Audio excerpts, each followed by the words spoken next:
This Bretonnian-focused faction arrives precisely when it means to.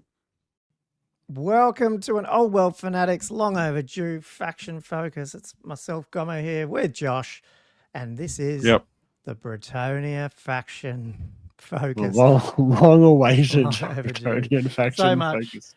that we don't even know what we're doing. We don't even know. I think we're going to touch the Arcane Journals as well because I just think we have to. Of course. But we also don't absolutely want have it to go for 3 hours. So we're going to. This is our first We'll try not. doing a triple army list fix thing, whatever review. And it's been so long, I don't even know what format we used to do. So I'm just we'll wing it as we go. But I do believe we'll kick off straight into it with the grand army. But I think definitely what we should do is we probably should just check those special rules and everything first. I think that's what we were doing initially, and then jump back to that grand, just in case, what makes Bretonnia, if you know what I mean. I thought that might be what we used to do. So do you want to and you probably don't even need to read this, man, because you know it off by heart. So let's go. And they're a struggling faction. So, the more we can help. They do. Well, it depends on what sort of army you're running as to how much help they need. But true. But we'll get into that. So the cornerstone of the army, unless you're running an exile list, obviously, Blessings of the Lady. So this is, once your deployment's complete, instead of rolling off to determine who takes the first turn, you can kneel and pray for the lady's blessing. And you must kneel physically and pray to the lady before you can start playing this game, right? It's got to be in there.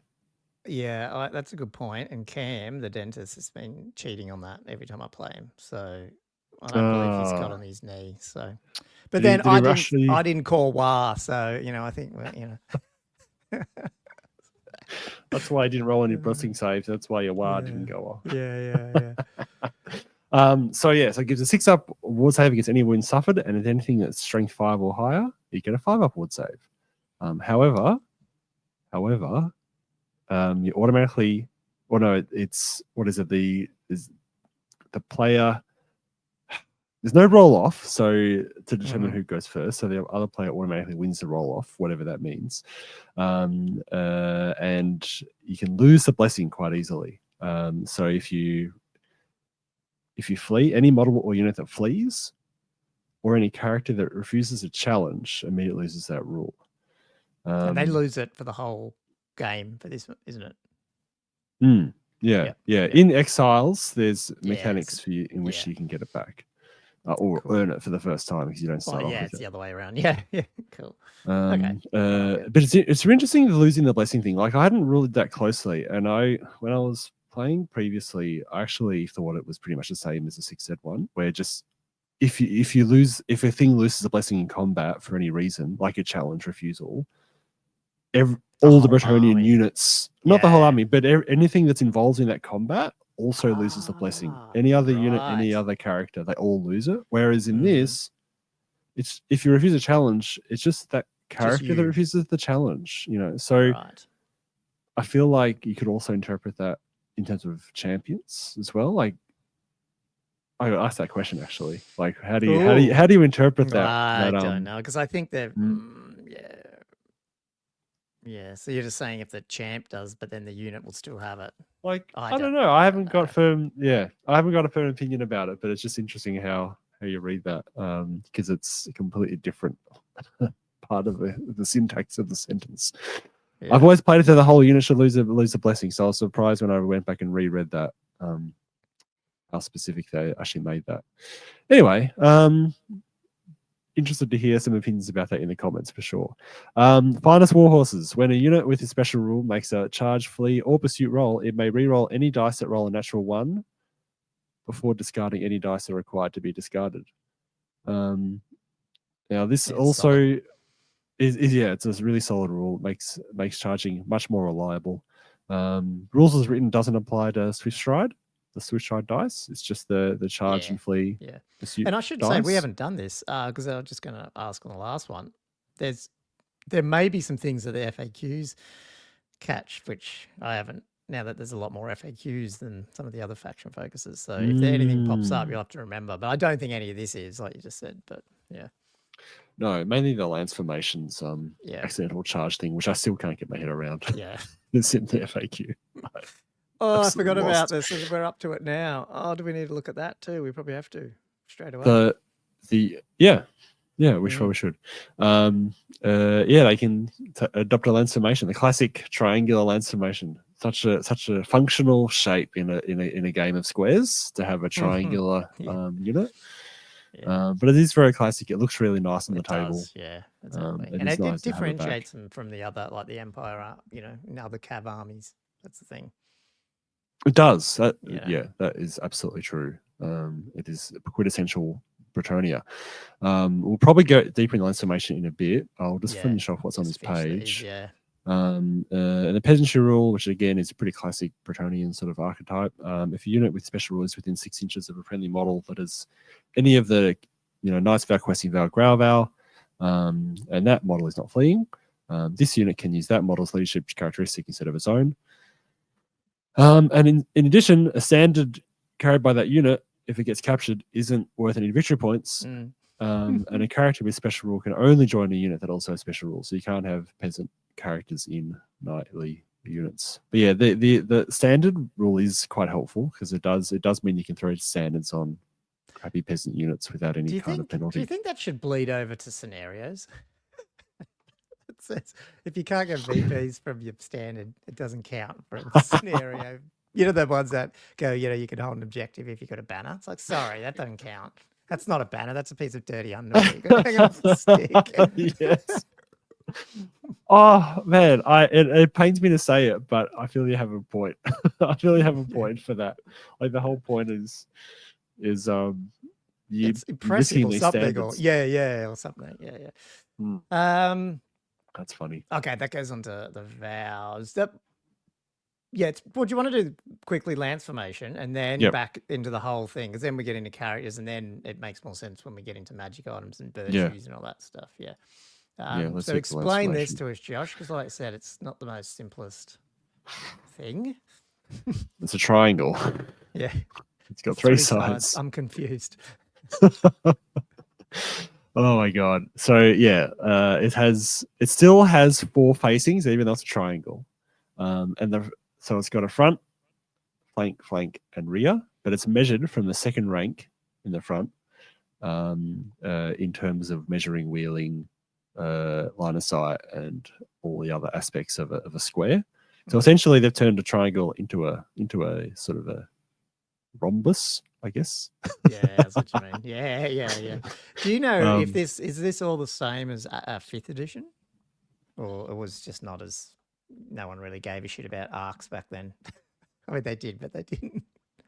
Do you remember? I'm bringing it up. So from memory, I'm pretty sure line of sight was drawn from the front. I can't. It doesn't matter. This is not a bringing up. Review. It does. I just thought you might know.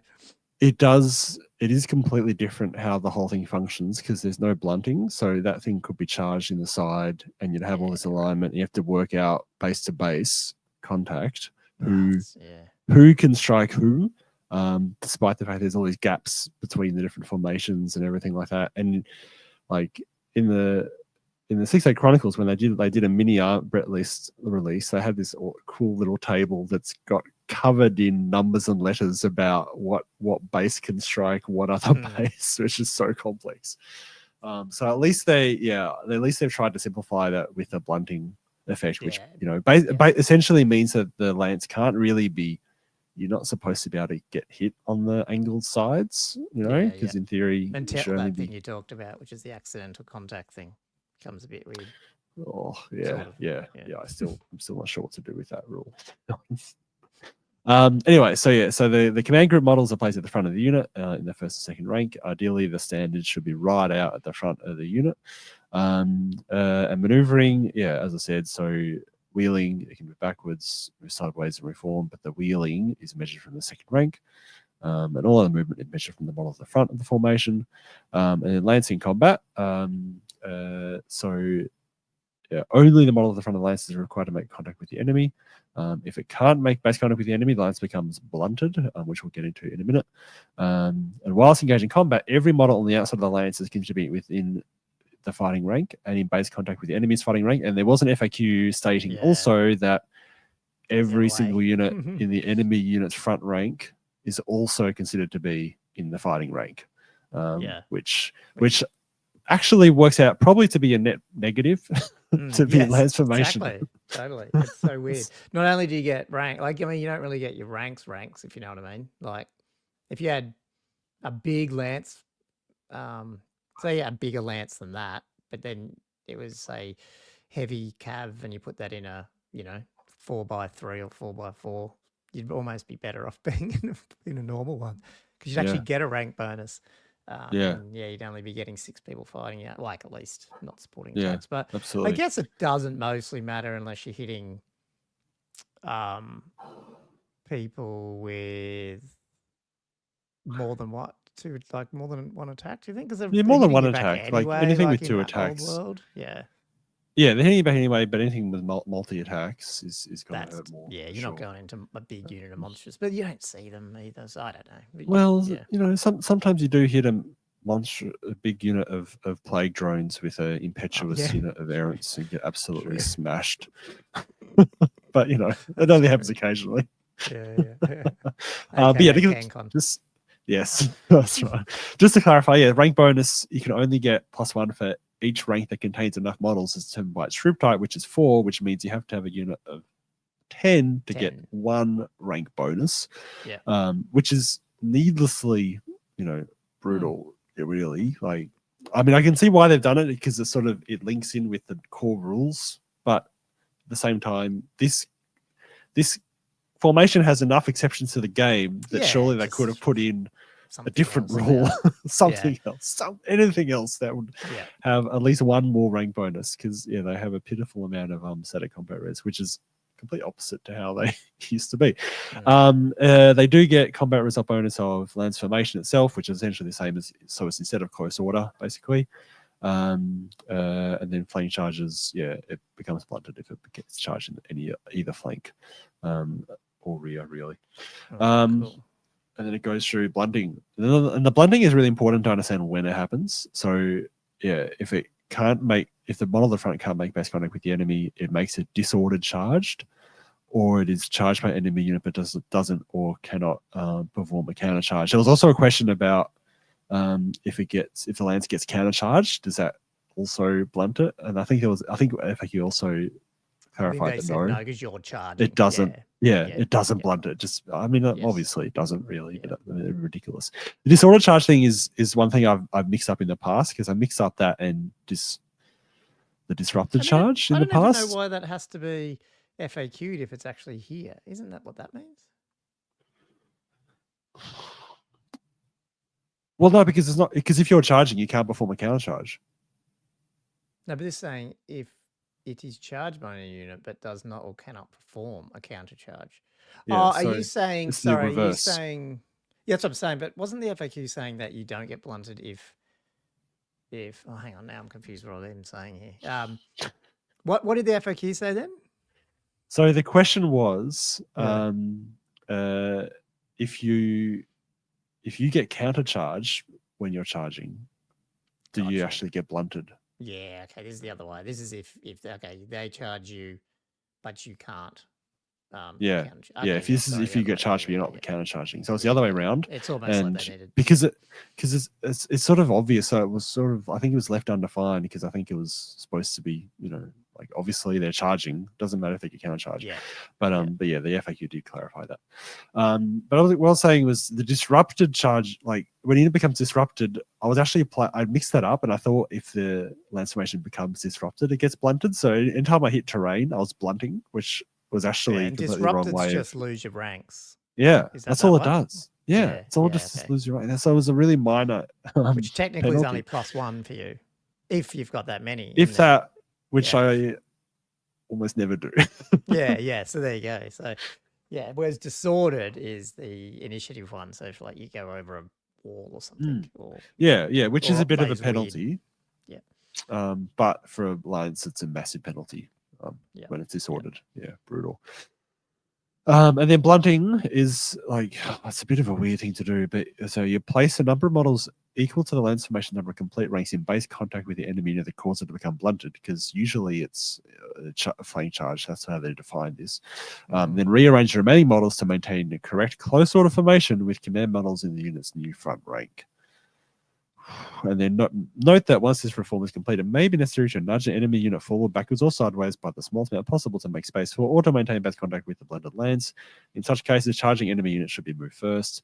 Note also that the blunting of a lance by a charging enemy unit may cause substitution charges in the same charge to fail. So it is a hectic amount of stuff going on there. And here's this other one where it's like, but aren't they all simultaneous? You know?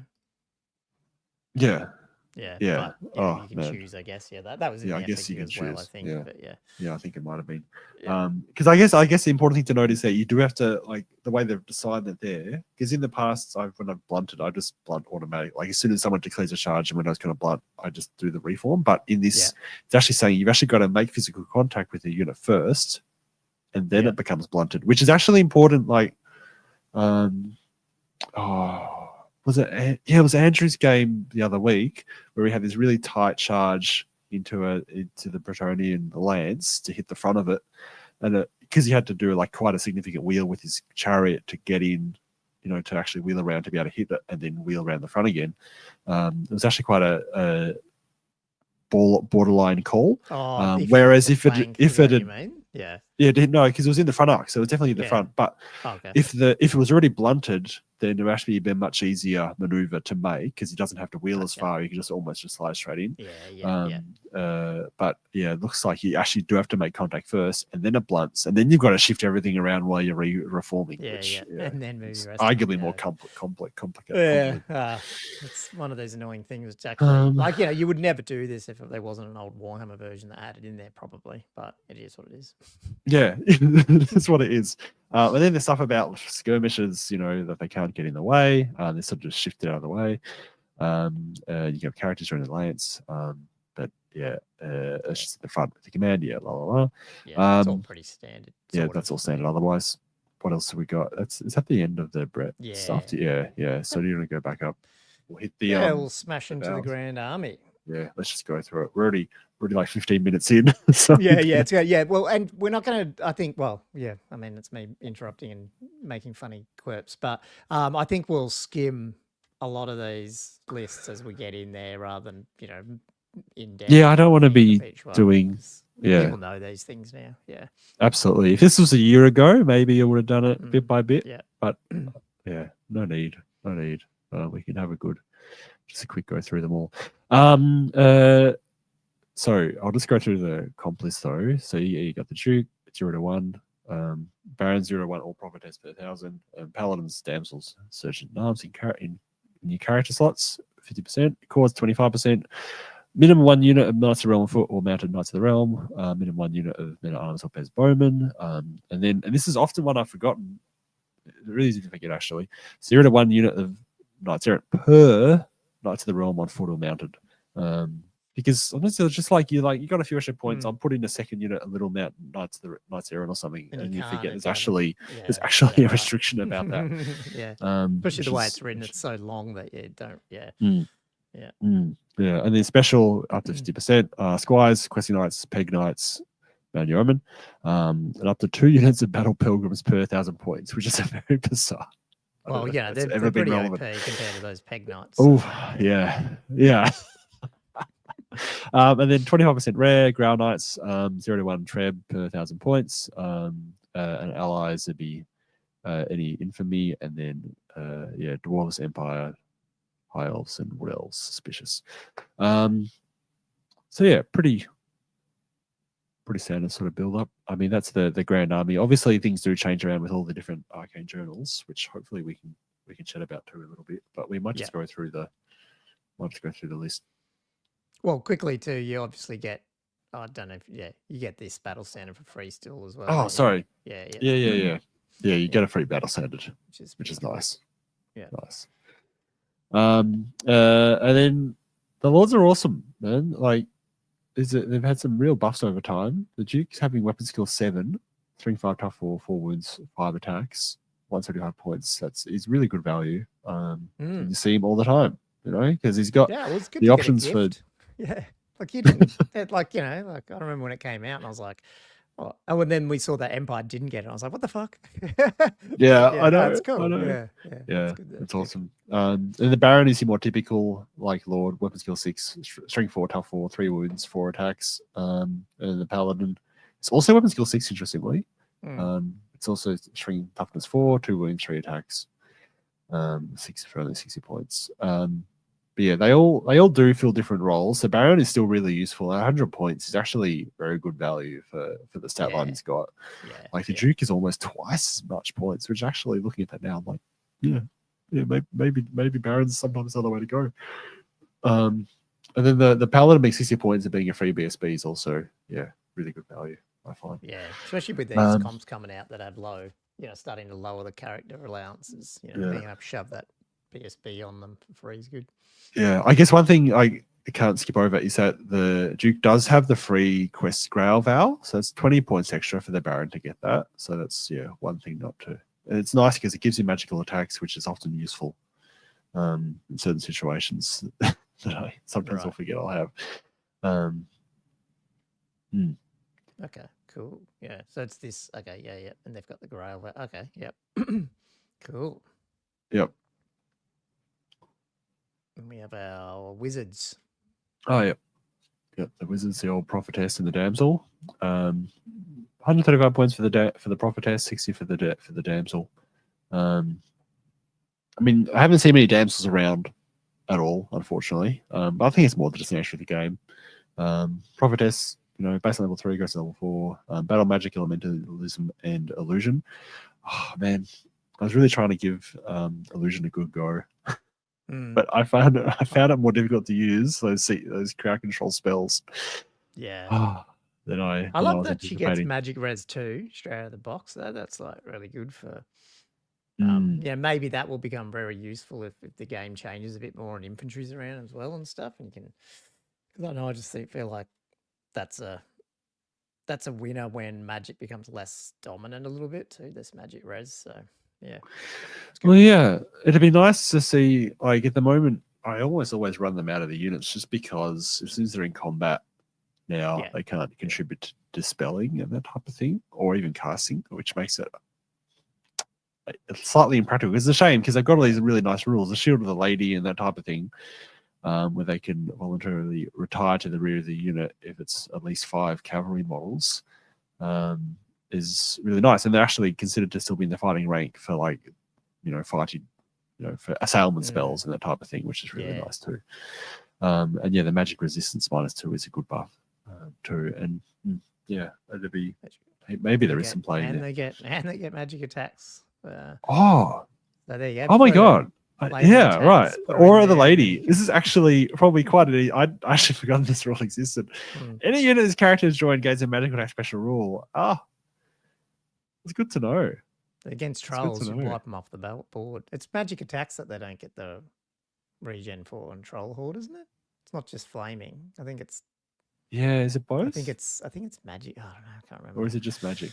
Yeah. I don't know. I've not played against Troll Horde. It's changed a bit. Yeah, I don't know. It's been a while. Yeah, cool. And then what's this? The shield. That's what you were talking about with the they can retire. Whoa. Yeah. Cool.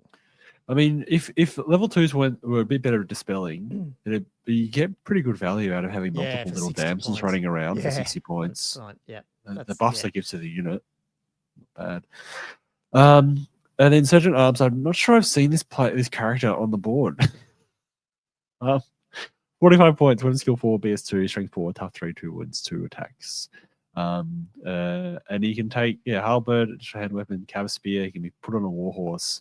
He's got Levy's peasantry warband. Like he could be put in a mounted yeoman unit or buff up a men at arms. I just don't see as cool as he is.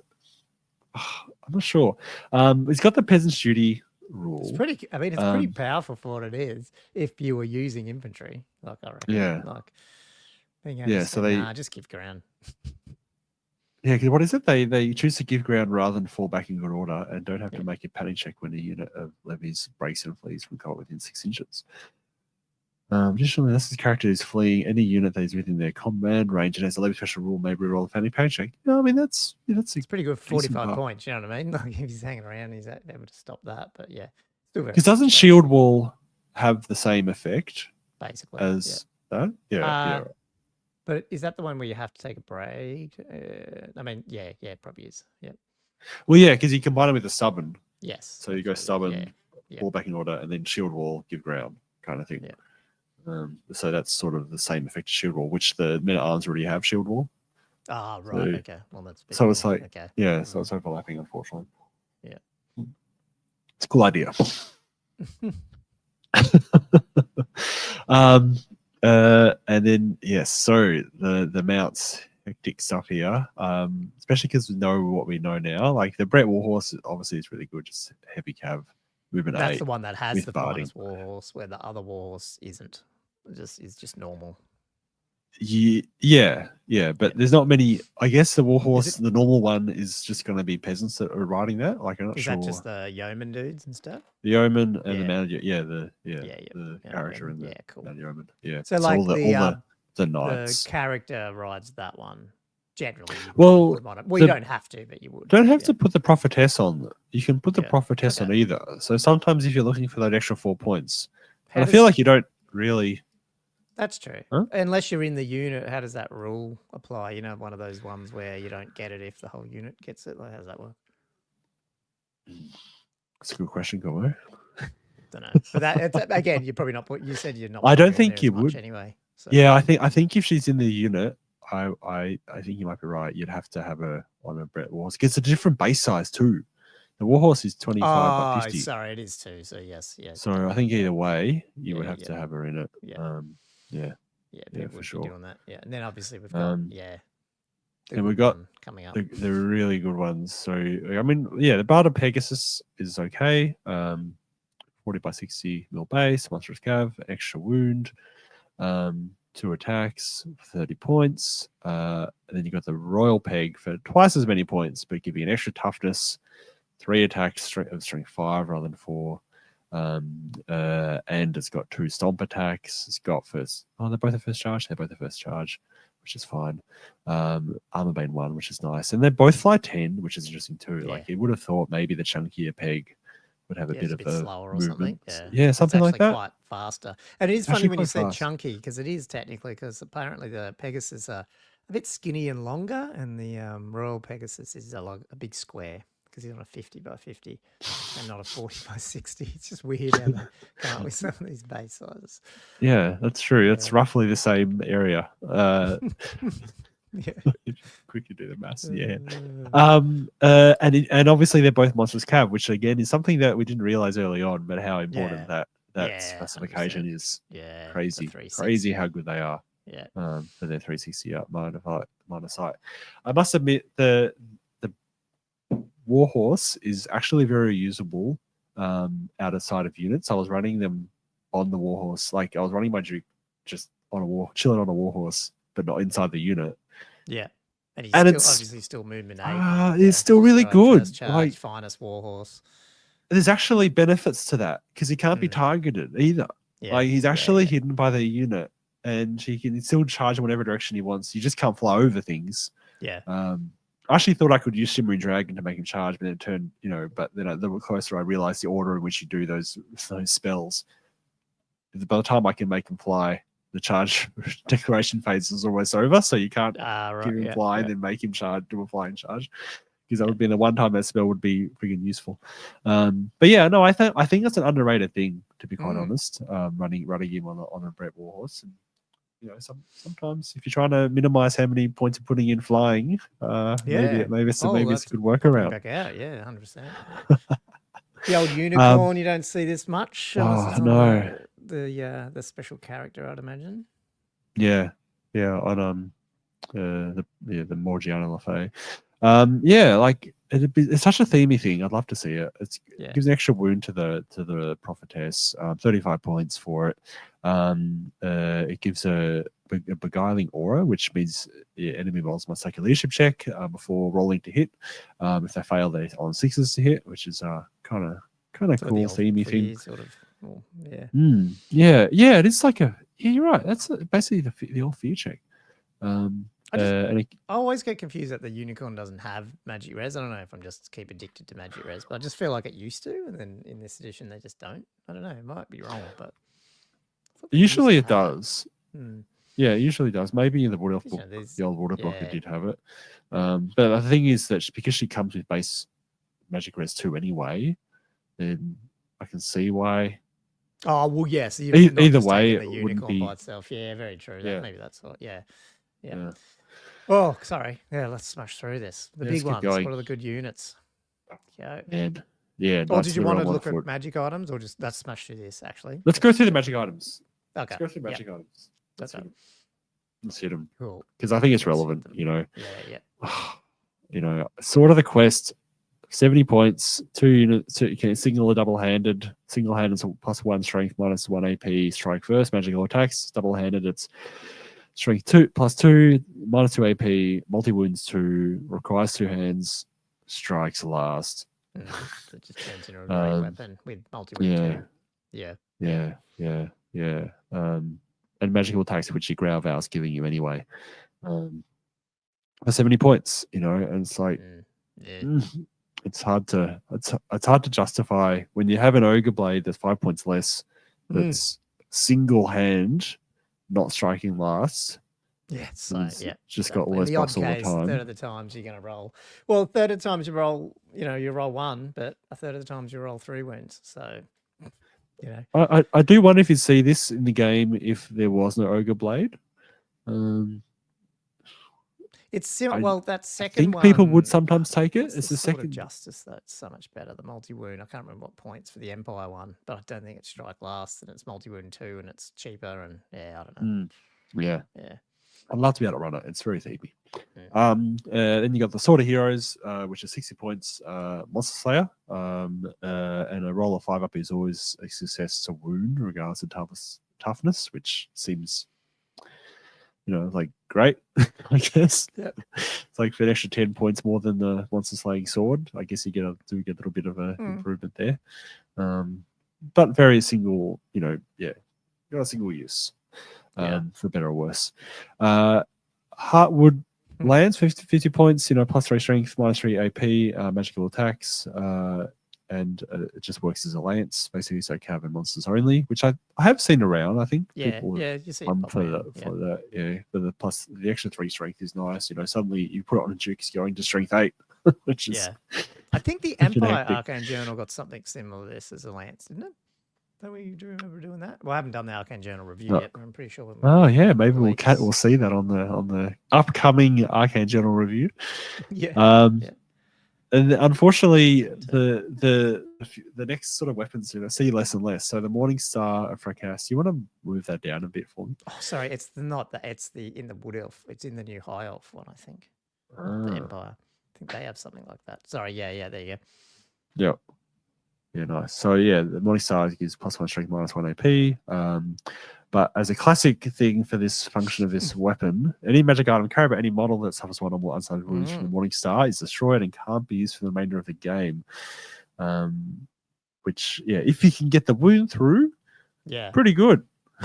It's just so hard. Like, it's the ones you'd probably use that against things like, I don't know, I'm assuming the other Brett players, the Forest Dragon dude with the ones that are relying on these combos of magic. Items to be really ruthless, and then you're like, but that means I've got to go in and tool up for that. I don't know, but it's fun. It's still fun. It's still fun. At least it goes off if you cause any wound. Anyway, so the magic armor is Gilded Cuirass, 60 points. It's a pseudo heavy armor that gives the regen 5 up, which that's fine. I don't think I've seen it around very much. I guess 60 points is a significant chunk of your spending limit, and there is one of the spells in the Bretonnian lore, like the Lore of the Lady, it can give 5 up or 6 up regen, so it does overlap with that, unfortunately. And then Grommel Great Helm, 40 points. It can be worn with any other armor, and it gives Yeah, increase armor value by 1 to max of 2 up, and you can reroll any roll of natural 1 when making an armor save roll. Yeah, really good item. Just combos you with everything. It's only 40 points, so you can still fit in a lot of other things, except for the ogre blade. So you can sort of one or the other. But aside from that, you can fit a lot. Especially, I think especially goes well with the frontier axe. It's probably a pretty good combo there. Talismans, but yeah, we'll hit the front. We might have to go through the arcane journal lists as well in a little bit because there's so many good ones in that one too. The Mantle Damsel Lema, it's 25 points, immune to poison. Serene's Locket, 25 points, immune to multi-wound special rule, which is way better than you poison see this immunity. one a lot. This is the thing. Maybe we should point out what people are seeing if they're trying to run into, if they haven't played Brett's too much or they're about to pick up. Yeah, this is one you see a lot. Yeah, the Serene's Locket is extremely popular. I mean, that's a meta thing, but multi-wound sex is extremely common, and so just to be able to turn that off. Really effective at keeping you've got Duke wounds, alive. but you don't have a dragon. You're not sitting on top of 10 wounds like a Chaos Dragon, so to be able to just make it way more resilient.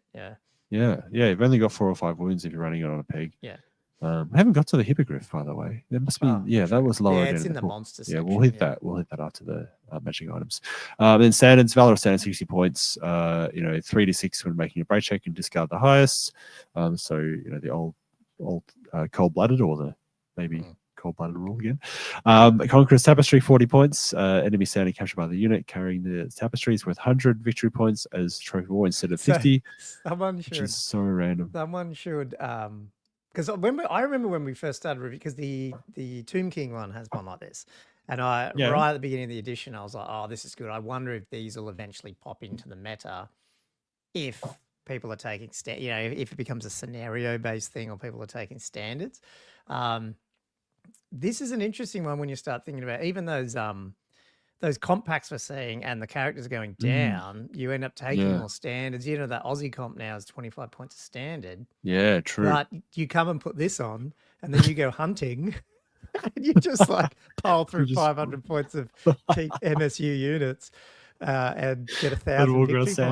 I mean, that's a fucking that. I don't know. There's something there. There's I don't know. So if your army book has that and the meta starts shifting, that's kind of interesting, I reckon. It's not bad because there's no malice to that either. It's not like that standard is worth more or anything if it's captured itself or either. You're just getting extra points out of it, So yeah, maybe you're right. Maybe there's some play in that. If there was an Empire one that does that, I don't think there was, because I reckon there's an Empire build with the 2 magic items that give you you double your rank. Your wounds in combat, but you're also what's the other one that goes with it? Oh, I can't remember what it is, but it's such a good little combo. And you put it on like a little flying guy, make him a BSB. If you could put that on him as well, and he just goes and takes out little units of 10, 15, just can nail through people. He's got three banners behind him at the end of the game. Yeah, 4 banners. yeah. Funny. Anyway, so it's a long time for Conqueror's Tapestry, which we've never seen on the board. I know. Maybe we will now. Maybe we're selling it. We're trying to sell new stuff. You've heard it here first. And then the air entry banner, which I do like, 30 points. All models in the unit with the air entry banner gets a +1 modifier to the strength characteristic turn in which they charge, but they also get impetuous. So all models also means the horses get it too, which is pretty cool. Nice. So the horses go up to strength 4. Yeah. So I was running this in the Air Entry Crusade list. This banner it just slots in nicely because everything is impetuous anyway. So you're not really, you don't feel like you're hurting from taking it. It's totally in. And then the Banner of Shalons, 20 points. Enemy units can't stand and shoot, which really good. Yeah, really good. Considering now how important stand and shoots are in terms of adding combat rares and that type of thing. And just taking wounds on the way in, it's just useful. Falcon Horn of Fredemund, 40 points. This is one of the most ridiculous item, as it turns out, in the entire. This is the item they previewed, I think, in one of those little articles, and we were like, "Ooh, this looks interesting." Little did we know. During the command phase, if they aren't engaged in combat, this character may attempt to use the Falcon Horn by making a leadership check using their own unmodified leadership. If it's passed till the start of your next turn subphase, enemy units can't use the fly special rule. Just can't. Insane. And just enemy units. Yeah. It's yeah. like just everything. Just everything's good about that. Yeah. And it combos really well if you're getting any kind of leadership reroll effect. So particularly so with anything that's giving, where you're getting veteran special rules from, so which the arcane infamy, so both the exiles and the infantry list, it is, you actually can get a character with it veteran quite easily. If you stick the horn on there, suddenly you're re-rolling leadership 8 or 9, and it's even more reliable, which is crazy. Yeah, because if it's 7 or 8, like it's like the spells again on Empire, like where they are, like they're not. If you're not having those rerolls, it's actually it's only 50-50 chance. So it's not massively overpowered in that regard. But when you get in the reroll, it's crazy. Yeah, it becomes quite suppressive. Antlers of the Great Hunt. I'm not sure. Look, I've always wanted to take this one. So Antlers of the Great Hunt for 25 points. I keep putting this in my list, and then I keep remembering why I don't. If the wearer of the Antlers of the Great Hunt is mounted on a warhorse or Brett warhorse, and any unit they join gains a move through cover special rule. And I really want to like this. I love the concept of it. I like the fact you could just run a cav unit straight through terrain and that type of thing. It's just annoying that move through cover special rule only affects the -1 move effect, right? And not the reroll one. Oh, not the. I might have to check that with Cam because we ran. He's not that it did anything, but I don't know if it affected him. But his Grail Knights had it. I don't know if it was that one or another thing that gave him move through cover, and then he did. This would be the only one. Oh, my understanding is move through cover doesn't. Oh, maybe people can correct us in the comments. My understanding with move through cover is it only deals with the -1 to move and not the. You might be right. You still get the charge deficit of having to take the lowest dice rather than the highest. Do you? I'll have to check that. Wow. I mean, I can check that while you keep. If you can check that for me, that'd be really good because that's the difference between ever taking this item or not. Because if it's only the extra move, that's really not worth the 25 points. But the next one, Gauntlet of the Jewel, is only 5 points, and challenges issued by the bearer of the Gauntlet of the Jewel can't be refused, and that's extremely common. Really, quite useful to have, and for only 5 points, you can just stick it on, Dukes and Barons and Champions if you want, or wherever you want, and it's just nice to have, and it just fills up points. Sorry, I'll bring it in. I think you're right. Yeah, it just models with this special rule do not suffer any modifiers to their movement characteristic. That's how it's defined. Right. I had heard of that actually, and I totally forgot about it the other day. Again, not saying anything. I can't remember what happened with Cam if he even didn't roll high enough on a long charge or even touched the forest, to be honest, because his Grail Knights only had 2 people. But we were talking about that very rule that they could go through there, so I knew they could get through. But in my head, I thought they had, wouldn't use the lowest. So that's interesting. I'll have to remember that one. Yeah. So unfortunately, I see the intent of that item, but just the way they've written the rules is actually completely undercuts its value. Yeah. And then finally, arcane items. So Silver Mirror, 35 points. This is an old item that used to be a dispel scroll with a bit of damage associated with it. In this one, so they do a dispel. Instead of attempting a wizardly dispel, you roll an additional extra d6 when making the dispel roll and discard the lowest result. If a double 1 is rolled, any of the 2 dice rolls, the bearer is outclassed and the dispel fails. If it's a successful dispel, the spell is dispelled and the casting wizard suffers a strength 4 hit of AP -2. Not the worst item, really. Just I haven't seen it around. Maybe it's for 35 points. Maybe it's just a bit too much.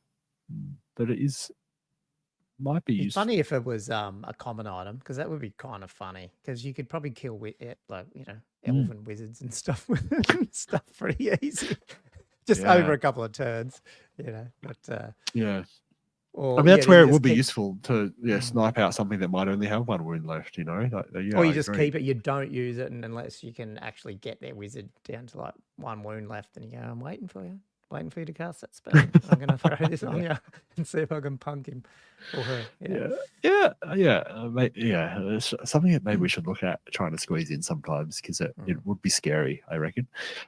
Sacrament Lady, 30 points. Single use. The bearer of the sacrament may use it before making a casting roll. If they do, they apply +2 modifier to the casting roll. Doesn't negate miscast though. So yeah, that's that. Now that one is extremely common. Yeah. But it's a lot of points for 30. A lot of points for what it is. Prayer icon of Quinelli's for 25 points. This is another one that I'm always trying to squeeze in because I think it's really useful, and then I just end up not finding enough points to have it. Yeah. This one is really useful. The bearer increases the dispel range by 3 inches, which is fantastic. Additionally, when attempting to dispel a hex spell, the bearer gains a +1 modifier to the dispel, which is a nice little bonus. But the extra 3-inch dispel range is quite massive. Go to 27 or 21 inches, huge. And yeah, I do like it. Do we want to just quickly skim the other ones? Shall we hit the nightly virtues? Hopefully people don't mind this different format because I think a lot of people know. Like if we have to skim the actual Grand Army entries, I think people are pretty happy with that because they know. Can we do the virtues? Oh, sorry. Do you want to do that? Yeah. No. We can switch. Because they play into the magic items anyway. Yep. Let me go back to virtues. They are just above it. Yeah. There you go. Yeah, it shouldn't take long. It's just only, is it one? No, there's 2 pages. Yeah. Really, the main ones are right at the top that we see mostly. Almost exclusively. As well as your magic items. It's just so this doesn't come out of the magic item allowance, which is probably what makes the Brett Knight so potent. You know, if this was out of the magic item allowance, this would be very different. It's because it just combos things. There's synergies going on. It really is really great. So yeah, Virtual Knightly Temper, 70 points. So massively expensive, but what it does is incredible. So when you charge, the virtue gives an extra D3 attacks, and it gives hatred all enemies. Nice and simple, but the combo and the synergies it gives, especially anything with multi wounds, can just be incredibly valuable. So Ogre Blade's really nice for it. The Frontier Axe in the Exile list is also really nice for it. But Virtue of Heroism, 60 points also I see around a lot. And that's model with its virtue gains both the Killing Blow and the Monster Slayer special rules. I find the thing with the Virtue of Heroism is because your output is lower, it's hard to reliably get the killing blow or the Monster Slayer off, especially because you can't combo this one with the magic weapon versus the Virtue of Temper that can use the magic. So using a magic, so you got to have your lance out or something like that. Yeah, you got to have a mundane weapon basically. Yeah. So you have a lot less synergies available. Like if you could find like. If that could be put with, for instance, there's the Crusader's Lance which we'll go through in a minute in the errantry list, gives extra attack and hatred on the charge. Oh, that'd be crazy. The Virtual Knightly Temper though can also be used sometimes to get Monster Slayer. So if you give a guy, like I've thought about running a build where you have the Virtual Knightly Temper and then also the Monster Slaying Sword and maybe like the Sword of Might or something like that.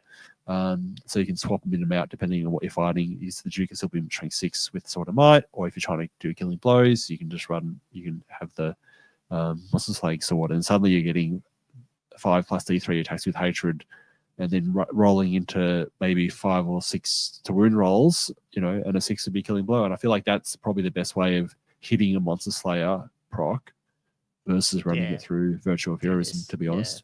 Yeah, that makes sense. Yeah. But I mean, at the end of the day, with the uncomp Brett list, these are the two that you see, and generally one's on a Baron, one's on a Duke. Yeah, people end up taking both. Pretty much, unfortunately. The other ones is I haven't seen any. The Virtual Stoicism, 45 points. You can re-roll and break check. 50 points, Petinent, Duke, Baron, or Paladin only. It's unbreakable. like, Virtual Ideal, I feel like does have a bit of play, and I'd have tried to run it a bit, but I haven't quite got the right build for it. Duke Bell and Panel only again, it gives Jeez, imagine gives putting that on a +1 Duke, though. weapon skill, initiative, and attacks and leadership. But Yeah. it can't be a general and it can't join a friendly unit, which in theory doesn't sound great, but as I said, even if you're on a warhorse, you can just run him outside the unit anyway. It's actually not that. It's actually fine. So for 45 points, that I actually quite like that virtue. And again, I was playing with the idea of running him again with the Crusader's Lance, because then a Duke would go to 6 attacks with hatred, which was actually really nice. Yeah, and like again, if the very cheap way of doing characters come down, yeah, you put him on a like like you're slithering off these 30 points here and there. Suddenly you still got a pretty killy character. Like if you can't fit in Knightly Temper and the other ones because your character allotment starts going down. It's a cheap way of doing it. Virtual Knight, Impetuous Knight, 40 points. I have run this one, and I kind of like it. It gets the Impetuous special rule, but for things that are really impetuous, who cares? In addition, the model increases not only the max charge range by 3 inches, you also get additional D3 inches when the charge roll. So is that? Have you put this on? So you can put this on a peg as well. Like you can still be on a peg. Yeah. I guess so. If you want an impetuous peg, sure, you can put this on a peg if you want. On the warhorse with the finest thingy, you end up with like that's movement 9, is it? And then 9 threat range, so 21. Is that right? Does it go out to 21? Is your threat range? The finest warhorse is movement 8. Oh, 8. Okay. So it'd be 20. However, the errantry list, you get an extra inch. Oh, is that so the errantry war list, it goes to 21. Yeah, which is 40K. crazy. Virtual Audacity, 35 points. You can reroll any failed rolls to hit against the enemy model with a higher weapon skill characteristic, which you could probably, maybe if you want to spend it on a champion, you could spend 35 points on this for a champ. Virtual Purity, 30 points. Always gains a blessing and always has a 5 ward, even if the model doesn't pray. That's just that maybe model. You'd see it. Yeah. It's just the model. You could maybe in an exile list, just to have a base 5 award for 30 points. Not the worst. Yeah. I think was there. Oh, there's a couple of. Is that it? Sure, there's a few more little ones, aren't there? Yeah. Cool. So Virtual Duty, which I think you can see around a bit, 25 points. Duke Paladin or Baron only. If the general's alive, you get extra +1 combat res. So a nice combo with the BSB, really, to make your BSB really heavy combat res. Virtual JR, 20 points. You can reroll any faster wound when making a lance. Again, a nice one for a champ. Virtual Confidence, 15 points. You must always issue and accept challenges, and during a challenge, you can reroll fails so it rolls to hit. Again, these little cheap ones, sometimes on a Growl champ or something like that, can actually be really quite nice. Virtual Noble Disdain for 10 points. You can reroll any fails or rolls to hit during the first round of combat when engaged with an enemy unit with a missile weapon. Again, that's sort of funny. Virtual really Discipline. Yeah, I know. For 5 points, you can march with it whilst within 8 inches of an enemy unit without having to take a leadership check. And it's unit 2, that, by the way. That's that buff for the whole thing. And then Virtual Empathy, 5 points. Character with this virtue, you can join a unit with the peasantry special rule. So if you want to build a peasant army list, you can do it. Okay. Yeah. Stick and Duke on foot. So funny that they made that an item 5 points when it just feels weird. You just made some type of rule. Yeah, I know. Yeah, I think it's just a title from previous editions.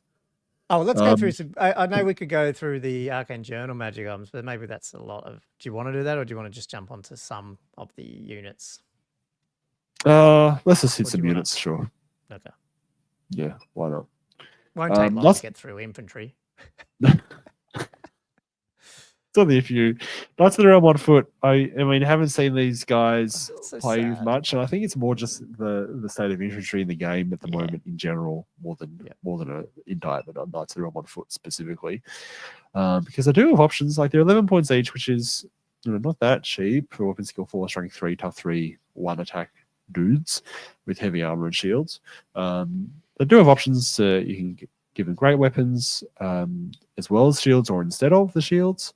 And they have Furious Charge, which is interesting because it's like, how do you get the most out of this unit that's probably not going to be doing much charging?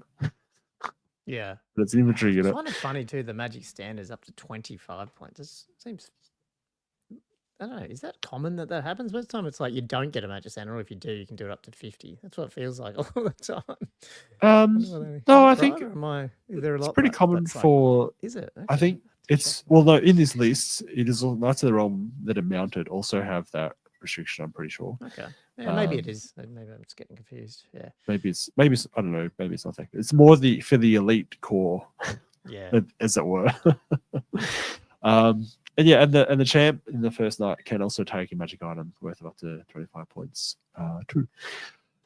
But yeah, it'd be nice to see those guys more on the table for sure. Squires, really, I like squires. They're quite useful, very versatile. They're only 7 points each, which is really nice. Yeah. Because they're skirmishers, they got vanguard, and you can give them fire and flee for a point each. You can give them scouts for a point each, both of which are really useful. The fire and flee especially, because it just gives you control over when they get charged, because you should be pushing them up. Ideally, you scout them in the middle of the board, use them as charge bait. And when they get charged, if they're fleeing the highest of 2d6 rather than a full 2d6, then at least you know they can maximum flee distance is 6 inches. Yeah. And You then know if where they that get unit run will be. down, the Yeah. unit stops. Yeah. So that gives you a lot more control than if they're fleeing 2d6, you know. Yeah. So you can actually be much more specific with their measuring and that type of thing too. Yeah. And for 40 points or whatever it ends up being, yeah, 40 40 yeah, points, to do and that. then Yeah. 45 if they're Oh, scouting 45, as well. sorry, with the scouting. Yeah. Yeah. So yeah, reasonable value chaff. And you that don't can care just about plonk scouting away. because you're taking the second turn anyway. Yeah. You know what I mean? Yeah. Whereas some people are probably starting to not do scouting in their armies because they don't, you're losing that +1 because you're always last. So. Oh, I see what you mean. Yeah, okay. Yeah. Yeah, no, I don't care about that at all. I care so little about Gommo that I forgot it was even a thing. Yeah. The men at arms, these guys you saw a lot at the start of last year, and then they dropped off a bit just again because infantry is so slow and the breadth list became quite different. These are only weapon skill 2, BS2, strength 3, leadership 5, but they're only 4 points each, and they have a whole stack of special rules, which makes them actually probably the most good value infantry units in the entire game. Like they're just incredible how much they can stack on, and even these guys are struggling to justify their place in an army list, which says a lot, doesn't it?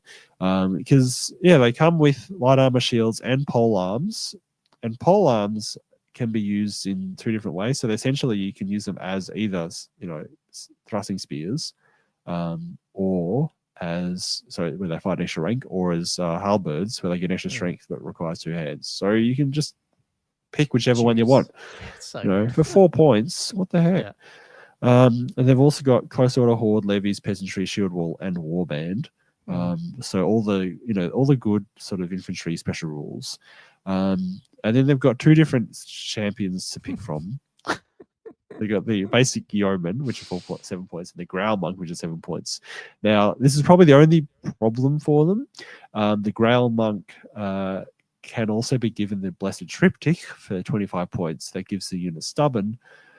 But unfortunately, the Grail Monk is at high risk of getting punked out in the first round of combat, and then he just dies before the stubborn can actually be triggered. Stubborn kick in. Yeah, right. Yep. And for essentially you're paying 32 points for that privilege. So that hurts, unfortunately. And is that are you saying that because even if they declared a challenge, the yeoman champ can take it, but the other guys just punk the Grail Monk? Yeah. Like direct attacks at him. Is that what you mean? Yeah, either way. Either way, he's just a single wound model with tough 3 and light armor and shield. Right. So even if you're in challenge or he's not in challenge. Yeah. He's just very very easily taken down. If he was like, I could see a world, Gomo, where he was like considered like a second standard bearer or something, and and couldn't be targeted, and then that'd be very different, I suppose. But unfortunately, I don't know. I mean, the unit's probably good enough as it is anyway, and it's nice to have. Having said that, I mean, when you're playing normal, if you're playing like even me, like I played against someone with this the other day, and I didn't do you just don't think about it unless you know the rules. You know, if someone says, "I'll challenge it," they pick it up with the yeoman champ, and then you don't even think about the Growlmon. I don't know. It's just you don't realise that you should have killed him. I don't know. Yeah, Anyway, you can it's you too- can just easily just kill him with Yeah, a yeah. couple of attacks directed at him. yeah. yeah, Anyway. I know. Anyway, Peasant Bowman, again, really good value for only 5 points each for BS3 longbow shooting. Because I mean, they've actually got weapon skill. I mean, sorry, leadership 7, which is nice for such a cheap unit as well.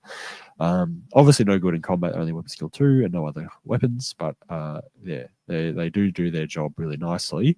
You do have to pay a fair bit for they've got options for burning braziers and defensive stakes.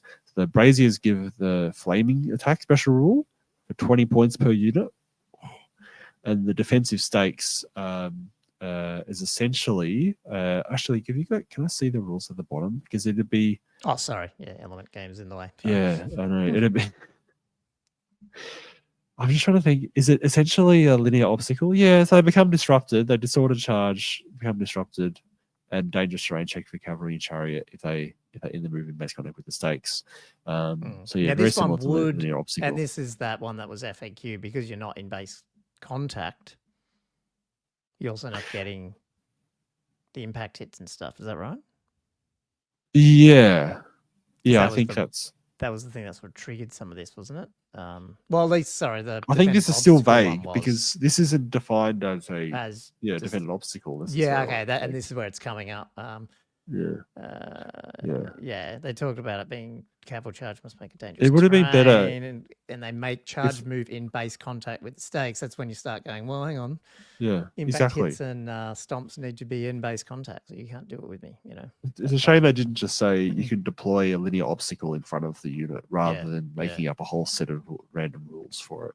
That's 10 points though, and they also have options for skirmisher. Yeah, Which is nice for free. So like the burning braziers 20 points is pretty expensive. that's expensive unless you get a large meta-wise, unit, like you get like a 30-man unit or something, which you could do. Same with the stakes. Like again, these are pretty significant investment unless you're running a big unit.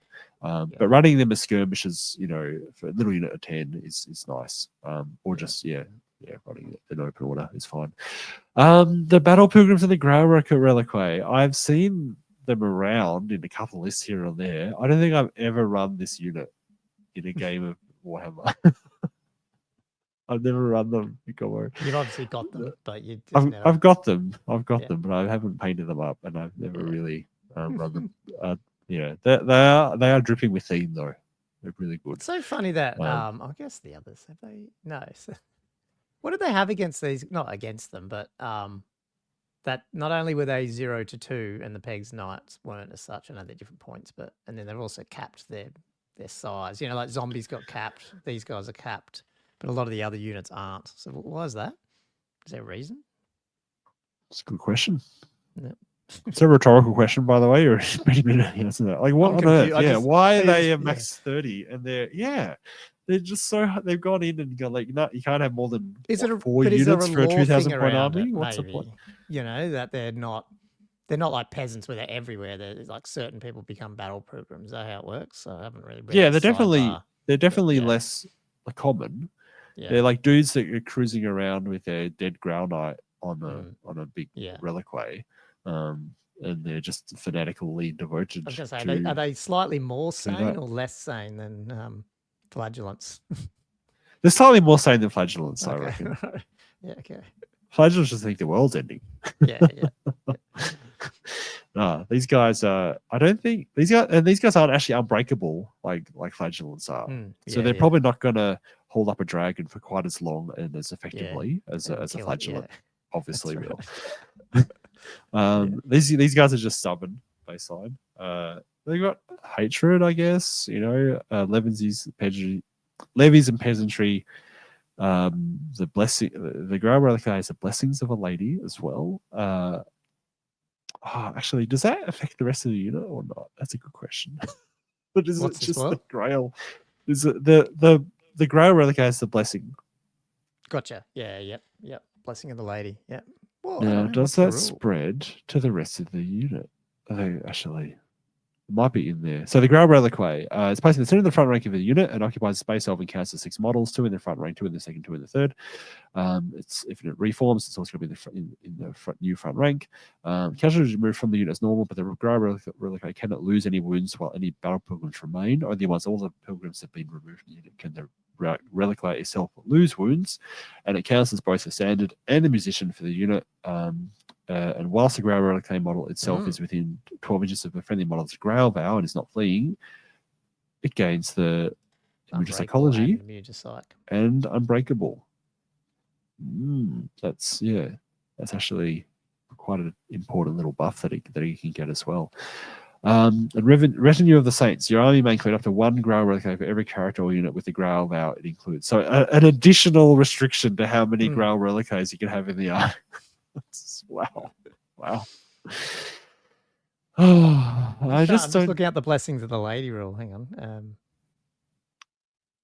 Yeah, see if it affects the unit or not. Like, that's actually really unclear. It's called Blessings of the Lady, right? That's just the one that gives you the ability to. It just says once deployed is complete instead of rolling up to does all that. If it does so, the present player it does the roll off, giving all models in the Kingdom of Bretonnia army with this special rule. There you go. So no, it's the model. Yeah. Yeah. So right. they wouldn't, but they would. But then you can't attack it. But then you can't attack him until. Yeah. And by then you don't care because yeah. Right. Anyway. All right. Anyway, I don't know why they got hatred too. Like, they got hatred, the weapon skill 2, 1 attack each, strength 3. Yeah. Anyway, what are they doing? They're just a big block that hopefully won't flee. But then at the same time, the men at arms are actually really good at doing that role as well. Yeah. They're Phoebe. Weird. And then finally getting to the meat. The knights that are on horses, running around in the little horses and little coconuts. Knights errant. I wish so. There's two types of knights here in these 4. 2 that have an important rule and 2 that don't. And I feel like that's dictated how often you see them. But I feel like you kind of can run them anyway. Knights errant. The base knights. These guys are very impetuous and young and free. Weapon skill 2. Weapon skill 3. Strength 3. Tough 3. 1 attack each, leadership 7. All the knights have got heavy armor, shields, heavy armor and shields, and are on Bard Bretonnian Warhorse. These guys are 19 points each, so actually quite well priced, I feel. And they come with blessing, close order, the Finest Warhorse, first charge, impetuous, transformation, swift stride, the Knight's Vow. So no counter charge. We totally didn't do the vows. Yeah, I know. We'll hit them. We'll hit them. Okay, cool. Do you want to hit them now? Well, I just can never bloody remember what each one is, but that's okay. Okay, You could just tell me what they are as we go. Just do Knight's Vow. Just tell me what it is. Yeah. So it's basically that peasants within 6 inches can use their leadership. Okay. Cool. And they ignore panic by peasants. So that's essentially what they do. They don't have any counter charge, and they do have impetuous. So that's 2 pretty significant. Attractions. They can. So interesting what you're saying about purchasing standards. These guys can actually purchase a magic standard of up to 25 points as well. So even though they're really base knights, they still get that privilege. I see use. I mean, I probably see more use of them in the errantry list because they get that extra inch charge range, and so they can actually more reliably get a charge off. Anyway. So the lack of counter charge doesn't hurt as badly, and they're all impetuous anyway, so what does it matter kind of thing. In a grand army, I have run them a few times. I find running units of 6 probably not big enough. I feel like it needs to be units of 8. I feel like 8's a good sweet spot for most of these knights, to be honest. That's often really the size that I'm often aiming for, because it's just enough to get 4 ranks of guys in the fighting rank. But going to 10 is really expensive, and you only get that extra rank bonus. I mean, sure, if you take some wounds, it's nice to have the insurance, but yeah, I like the 8 because you just get more stuff in the board. Mounted Knights of the Realm, these are probably the best, the core guys that they're really really good all rounders for a reasonable price. So these got weapon skill 4, all the otherwise human stats, leadership 8, 24 points each, so 5 more points per knight than the errant. And they also come with lances, heavy armor, shield, and barding on the Brett Warhorse. They have all the same special rules as the errant, but they have counter charge. And they don't have impetuous. No impetuous, and then they got that 25 point. Then they got 25 champ point one magic as item. well. Yeah, the champ can take magic items up 25 points. No virtue, but they can take a magic item. So yeah, these are just really good all rounders. Like I find them to be really useful in almost every list I write. I find that often they do need, depending on what they're up against, and I find this in general with knights, it is nice to have some character support or a second unit to support them a little bit. By themselves, unless the war banners are a nice thing to put on them, but by themselves, otherwise they can struggle to really crack through more elite units without support. But yeah, anyway, we'll keep going down. Ooh, what have we got next? We got the old good old questing knights. The questing knights. How much are your questing knights? My favorite units. $wise. Even how much did I pay for them? Yeah, so good. Keep going. I'd rather not say. Even though no one's in the house right now, I'd rather not say. Oh my god! Don't buy up eBay like collectible minis before they get re-released anyway. Questing knights. So weapon skill 5, strength 4, tough 3, initiative 4, 26 points each, leadership 8. But they have great weapons instead of lances, heavy armor, shield, barded warhorse. They can have a magic stand up to 100 points, and the champ can take a single knightly virtue of any value, which is hectic. And then magic items up to 25 points as well. That looks so good when you look at that 100-point magic standard as well. I know, right? So they don't have they don't have impetuous at least, but they also don't have counter charge, which is a bit of a shame. But at the same time, I don't know, if they're being charged by something anyway, running in with their great weapons, they're unlikely to be striking before the thing's charging them. So maybe it's maybe the problem isn't lack of counter charge as it is what you're doing with them. Just the whole unit's design. Which has always been an issue. I unfortunately they really haven't seen much use on the board. I worked really hard to get them running in the Errantry Crusade list, and I think they did some work by giving them Frenzy and a BS, like the Frenzy banner in the Errantry Crusade list, which we'll hit in a bit, and then the BSB that's got the Impetuous Knight virtue, and then also giving the Errantry banner virtue on the BSB, so they're going in at like strength 7.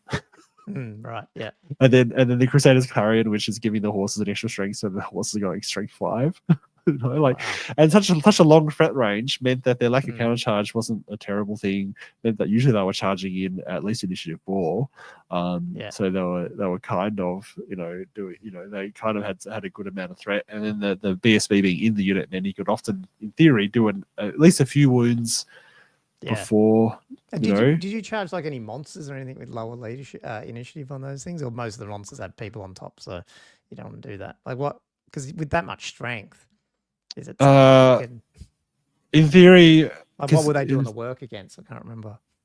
Oh man, what were they work against? I almost feel like you could not against the dragon. If you charged the bloody Necrosphinx, you'd wipe it out probably. You know what I mean? Yeah, in theory, like that, like the problem, I suppose, is because they're frenzied and and you're going second with the Errantry. Like, the opponent really could just deploy whatever he wanted and pick the target a bit, which is a bit of a shame. I was going to say something else about that list, and I've forgotten. Oh yeah, the other thing you can do with the Paragon is give him a magic item that's like not a great weapon, like the sword that's out hard or something, so that he could knock strike. Some of those attacks out. He could at least put out some attacks. Without a great weapon, which is if you've got the points to do it, it's one way of getting a bit more viable as well. But yeah, one attack each is a problem. The Grail Knights, such awesome knights. I love the Grail Knights. I think they're awesome. I always have them. I always run them. I'm not dropping them. Weapon skill 6, strength 4, tough 4, initiative 5, 2 attacks each, leadership 9, 38 points each. For one wound, For a single wound, tough 4, 3 up save. We can come Lance's heavy armor shield, Barded Brett Warhorse, 100-point magic item standard up to the Grau Guardian. Again, can have a single virtue of any spot, as well as magic items of up to 50 points. And these guys have all the special rules. They've got they've got cannon charge, first charge, all that kind of thing. They've also got. Sorry, I'm going to say something funny. I want you to know. Like, what do you reckon that Grail Guardian looks like in real life? Because I mean, he looks like he's basically almost a Lord level, almost Lord hero level human, but he's only got one wound. So is he like? Is he like really? You know what I mean? 3 attacks, very skill thin 6, strength 4, tough 4, 1 wound. Yeah, I know. This is weird. He's pretty much got the stat of the paladin, but half the words. Anyway, sorry. The Living Saints rule. Now, this ties into what I was talking about the questing knights a bit too. Actually, I'll bring that up in a bit. So the Living Saints rule is actually good and bad. So every model in the unit Grail Knights can issue and accept challenges in the same manner as a character. Now, the Grail Vow means you can't actually refuse a challenge. So it means that if these guys charge a character on a monster, there's no way of escaping the fact that monster's going to just challenge, and only one Grail Knight can strike the monster, which is a real problem in game design. Because I was thinking back to the questing knights, because sometimes they did charge like a character, the CanCon, and in retrospect I could have just declined the challenge and just let them all strike, because that was probably the biggest problem that happened. Like I think at one point they charged Demon Prince, and just challenged and sort of like, okay. Only one thing striking. So at least in retrospect, I might look at declining challenges and just eating that. But Living Saints, you're sort of stuck. You can't actually get out of that situation. So for better or worse, I know it's a fluffy rule, but there are situations where that can actually be a deterrent. That being said, a match of 38 points, if you can get them in, and you sort of need to run a big enough unit to make it worthwhile. So again, I usually aim for 8, these guys, and I often find that they might take 1 or 2 wounds, but as long as they can get into combat, it's at least 5 or 6 of them are still alive. They're really going to put out quite a lot of damage, and they'll usually win the combat quite easily. It's just a matter of actually getting them there, and usually I've got to be a bit more careful with them. I suppose I've got to baby them a bit. I don't usually just shoot them up at the front of the army. I kind of like let other units get up first a bit more, and then have them coming in maybe a bit more protected, and then hopefully just sliding them in rather than having them out ready, sort of having things charging at them, or having fanatics go flying at them and taking out half the unit. Yeah. That's all right. Oh, I wish. Too many far up boards. Yes. Then we've still got a few things, don't we? Oh, of course we do. How could we forget? I would skip that. These are useless. Yeah. Let's skip over the Peg Knights. Need them. Oh, man, the Peg Knights. What has happened? What's happened to this army, Old Golo? world is known as this one page here. Ridiculous. Ridiculous. Absolutely. These Peg Knights. So they've got essentially Knights of the Realm stats. So weapon skill 4, strength and toughness 4. Well, 1 extra tough, I guess. 2 wounds each, but 1 attack each for the rider. And then the Peg itself is 2 attacks, strength 4, weapon skill 3. Leadership 8, 55 points each. Monstrous cav. Unit strength, unit size 3+. Lancers, heavy armor shields, barded Peg. Sorry. They can take a stand up to 50 points. These guys have got counter charge, first charge, fly 10, furious charge, which is 1 point that makes them really good. Skirmishes, lance formation, depending on what you feel like. And then disperse formation gives them 2 inches rather than 1 inch for coherency. What to say about the Peg Knights? They just do everything. What to say? Yeah. They're just such good all rounders. they put out so many attacks when they charge. They can charge in any direction they want. They cause not just psychological fear in the opponent, but actual fear in that Well, I wouldn't even they actually call it are really fear. threatening. It's almost confusion as well. Well, I fucking can't do anything. But like, you can't actually do anything with. You can't like you've got so many options. I'll charge somewhere else. I'll fly over. I just won't go near there, Yeah. or I'll do. You know what I mean? Or I'll charge you. So yeah, They they're really break- hard. Yeah, They break every rule almost in the every game. in the game, because they're not only are they flyers that actually put out a lot of attacks that are quite good in combat, but the fact they can charge in any direction. There's very few units in the game that have that capability. And then when you're also combining that with the potency of the characters on the pegs, they can also do the same thing. Yeah, gotcha. And then you're just laying that on top of that with some of the magic items. They haven't even hit yet in the exile list, so they're giving them Vanguard. And then you think, that well, type of you thing. just shoot them. Like they're tough for like 3-up. Yeah, decent shooting. Like with some AP, we'll knock them out, and then suddenly they're 5-upping there. They're blessings and stuff, and you're not killing them either. You're like, that's right. I mean, they are fragile. They are 2 wounds each for 55 points.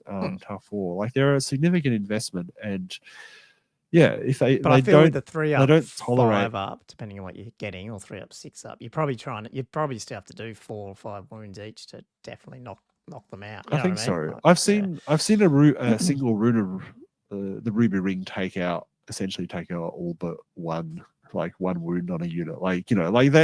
Strength 4 is probably the best way to go. Almost like you can actually because then you're missing that 5-up. You're not hitting the 5-up. But killer do stuff. So good.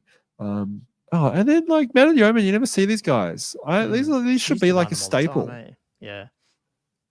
To be honest, if we're playing Aussie rules, these guys could well make a reappearance. Like they should be like a core part of the army list, Man of the Omen.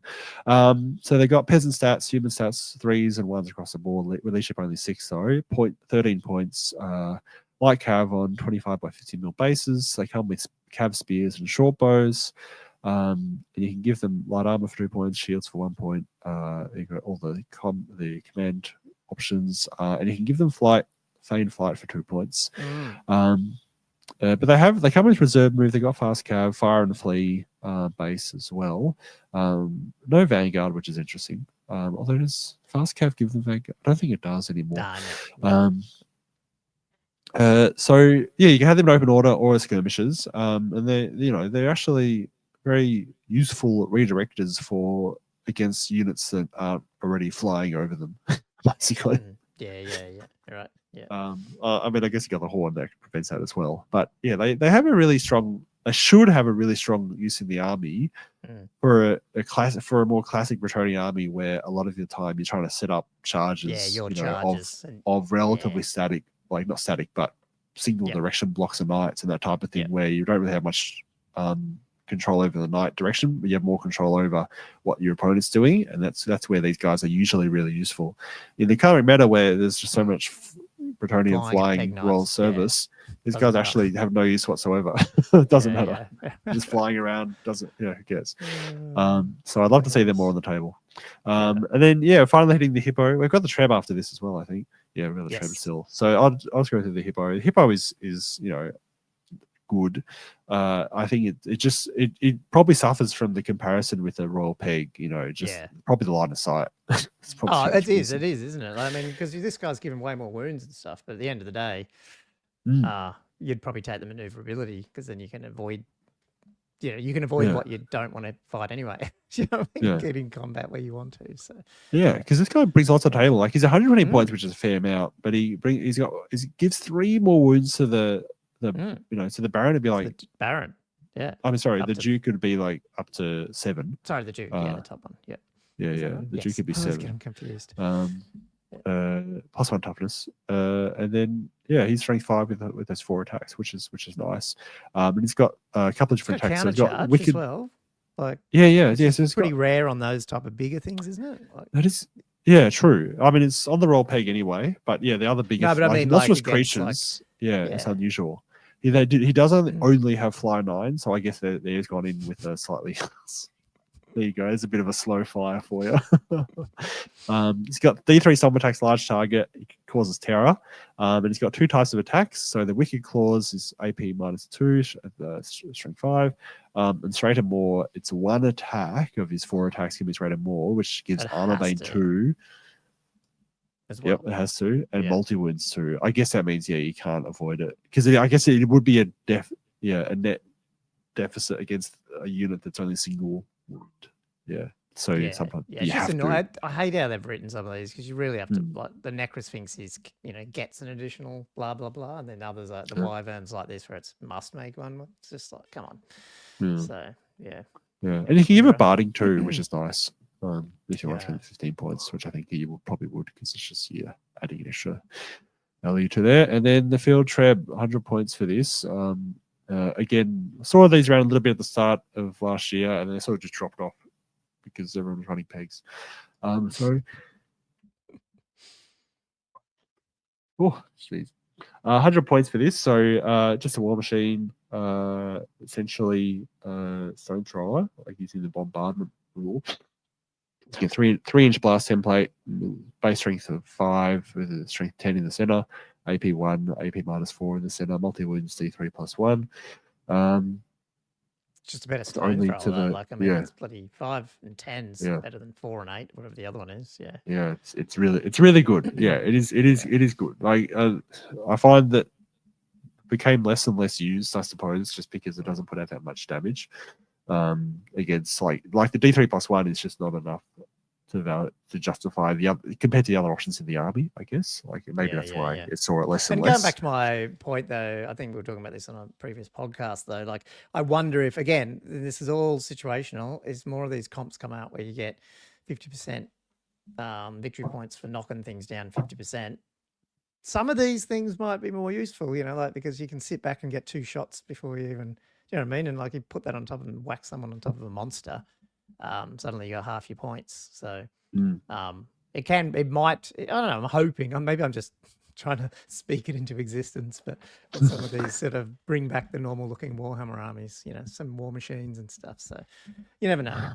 And then it's got this cool immovable object rule in Old World, which is not actually immovable. Immovable / only in remaining move subphase object. That's what they should call it. Yeah, once a field trebuchet has been placed on the battlefield during deployment, it cannot be moved by its crew during the remaining move subphase. So, yeah. Okay, you know what's really funny, though? Rules as written, can I cast a conveyance spell in the remaining move subphase on it? Because the crew is not moving it. I think, it's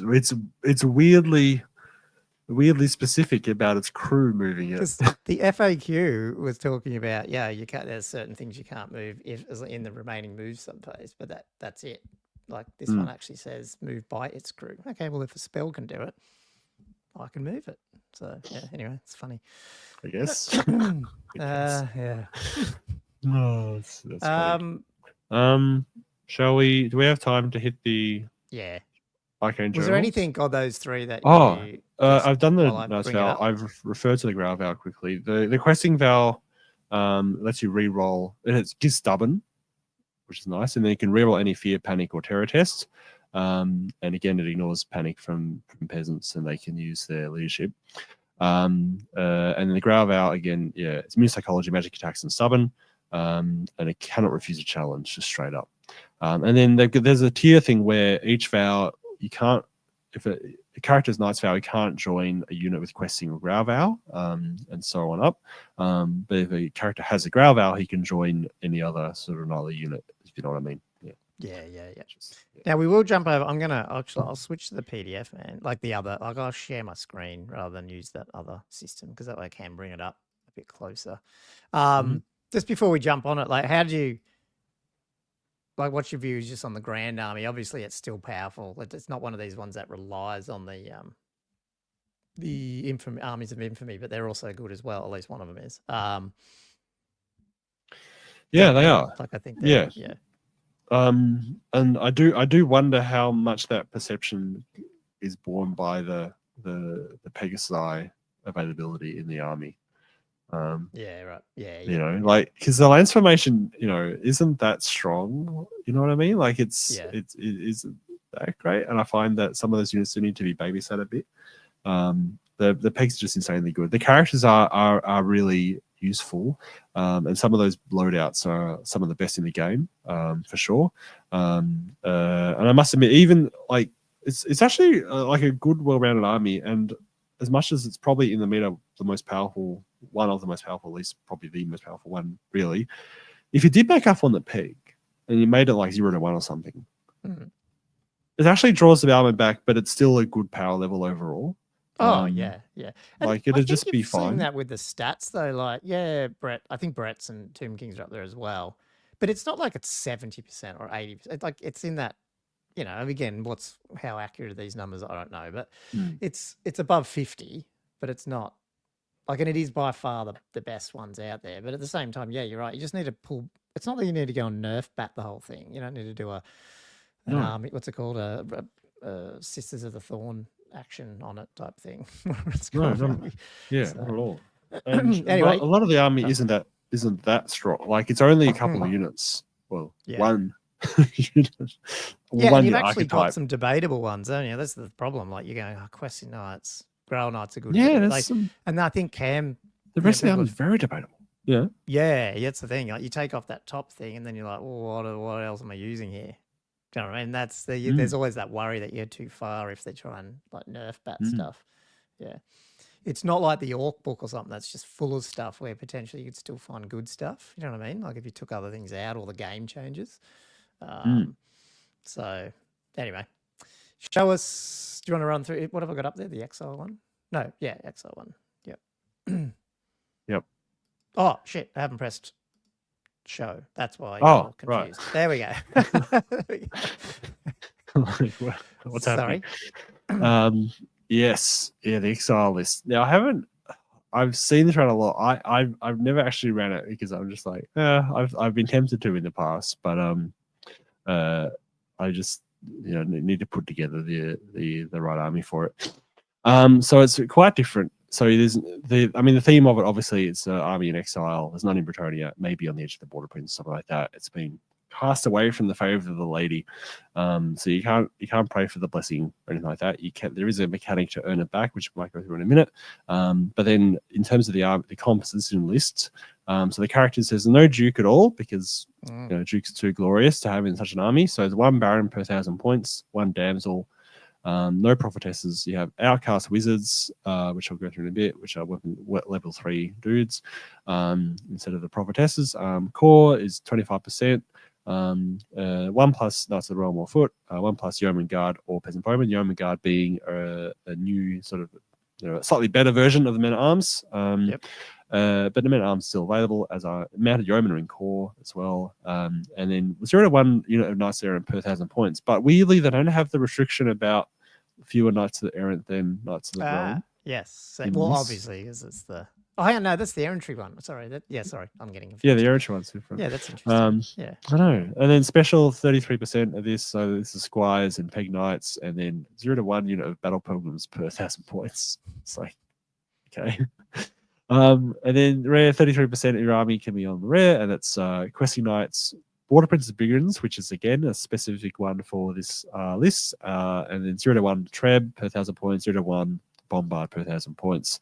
And the Mercenaries, which I don't think I've seen much used, is Free Company Militia and Empire Archers, which is kind of cool. Again, the BSP is free. I wonder if you'll see. You won't. I was going to say you wouldn't see these pop up now that Empire's out a bit more, but probably not. Not militia, not mercenaries. You don't really need them. Nah. Do you want to go down to what do you want to hit? I just lost my window. Hang on, that's not the one I want to open. Sorry, I was alt-tabbing because I am doing other stuff. Unfortunately, I had a software issue. I was telling Josh earlier on the side here, and I just did something, so I just had to move my window out of the way. Where are we? So do we need... Oh, these are different. Yeah, this is the special rules. Cool. Yeah. Can you read them, or do you want me to zoom out a bit? Am I taking that up? No, there we go. Oh, no, that's good. That's good. So Barons and Paladins with an exile army can't have the Growl Vow, but they replace the Nice Vow with the Exiles Vow for free. So yeah, it's the Baron Paladin, the Natural Foot, Nice Errant, Mana Knights of the Realm and Peak Knights all replace it with the Exile's Vow. And it gives them Stubborn and Veteran. So suddenly they're all just re-rolling leadership checks, including the Horn. Yeah, there we go. That's the one that, yeah. Oh, wow. And it's still ignoring Peasant leadership panic and that type of thing, obviously. And then they'll also have Reclaimed Glory. So they can't play for the Blessing. However, should a unit with the Blessing Lady special rule make an overrun move or make contact with a fleeing enemy unit during a charge or pursuit move, that unit will immediately gain the benefits of the Blessing as if it had prayed at the start of the game. Additionally, if a character kills... Just the subtle part there then is if you're in combat, you win and they give ground. Fall back in good order, you get it. Is that correct? Sorry, this is in... Not? Oh, yeah, because that's still a pursuit move, isn't it? Yeah. And then a fallback in good order is a flee. Is a flee, yes. Is that right? Is that... Yeah. Yeah. You haven't played this army, have you? That's no, I haven't played it. Yeah, so I'm assuming that's the case. Yeah. Yeah, I think that's because a fallback in good order is considered a flee, right? Like that's how it's defined. Yeah, so it doesn't mean you have to destroy something. It's almost like you just find, but generally you'd hope you'd win your first round on a good charge anyway, and then worst case they fall back and then you get it. So I'm not sure how people play it, but I think that's how it's written. Yeah, I think that's how I interpret it. Then also, if a character with a Blessing Lady kills an enemy character in a challenge, they in any unit they've joined will also get the Blessing. But obviously, they also, if they get it and then they lose it, they can't regain it after that. Okay. You can't just keep regaining it. The lady only has so much patience for debauchery and dishonorable attacks. Shall we go through hang on, as well, or should we hit quickly, let's hit the ones that were specific in ones. there.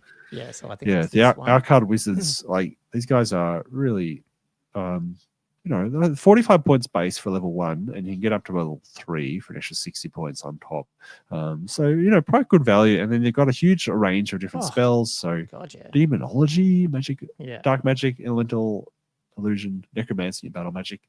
So a lot of play there. I mean, interestingly, and I know maybe that's not worth it. I don't know, maybe it is, but imagine just spamming 45-point demonology level 1s around just to shoot a crap ton of magic missiles. They can't get in combat, they're too far away because it's 18-inch range, whatever it is, but that's just funny.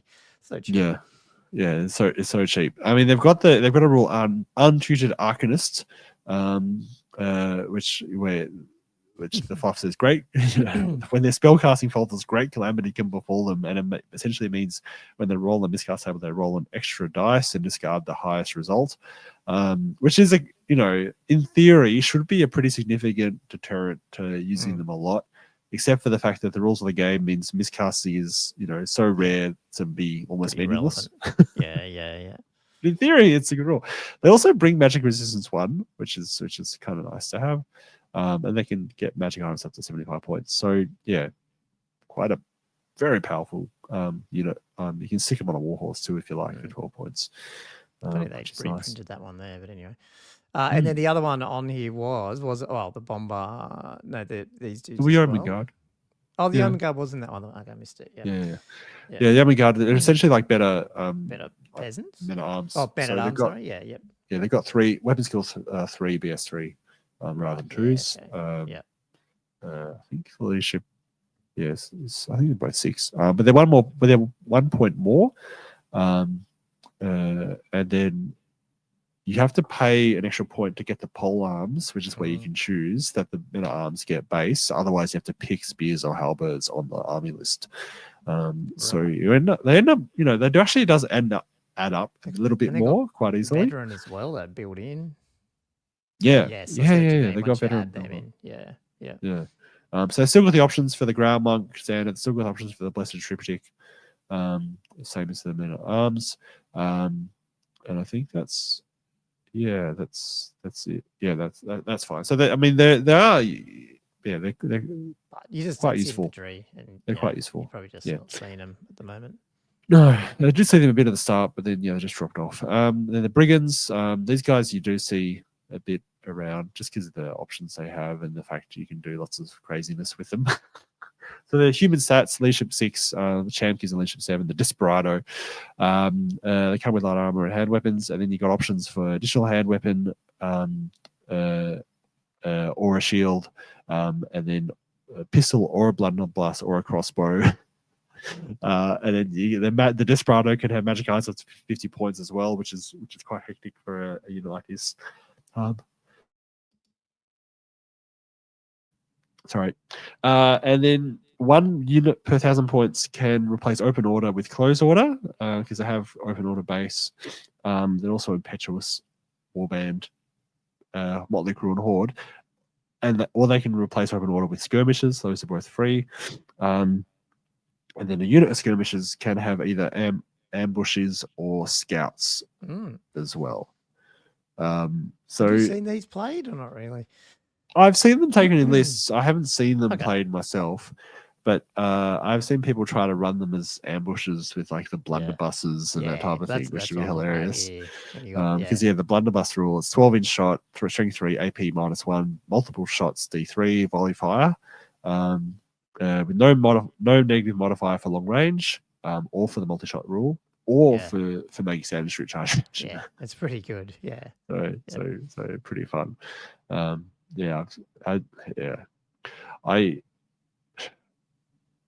In theory they seem fun. I haven't seen them really being picked up a lot, unfortunately. But yeah, I think it's a cool little unit, and because they're actually only 4 points base, before you add on all the equipment extras, they're actually quite well priced as well. And then finally, the Bombard, 100 points for a cannon essentially.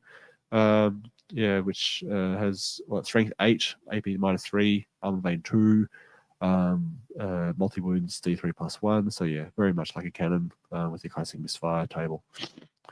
But for 100 points for a very themey thing like that, for something that Bretts have never had, Never really had. Kind of cool to have that as an option. Yeah. No, totally. I think that's cool. Well, let's just touch the. And obviously, that's the one that has been, around. The Exiles one is the errant list though. I'll just quickly go through the errant because there's no extra units in this, so it won't take long.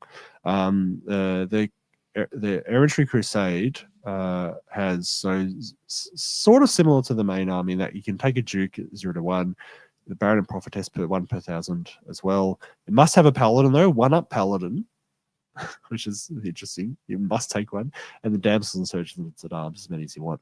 Core is actually 33% rather than 25%, and you have to have at least 1 unit of Knights Errant per 1,000 points. So a 2,000 point army, you can have 2. You can have up to 1 battle program as a core choice, which is random.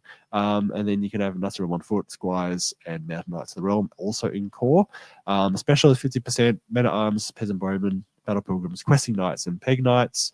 And then rare is up to 33%. It's Ground Knights and Mounted Yeomen, and 0 to 1 Field Trebuchet. I can see why you tried this list though too, because you can get some more Ground Knights in there. Is that right? Yeah, it's all about the Ground Knights column. And then Mercs, you can run Empire Knights and Inner Circle Knights, which is kind of cool. It's many Ground Knights. It's all Knights.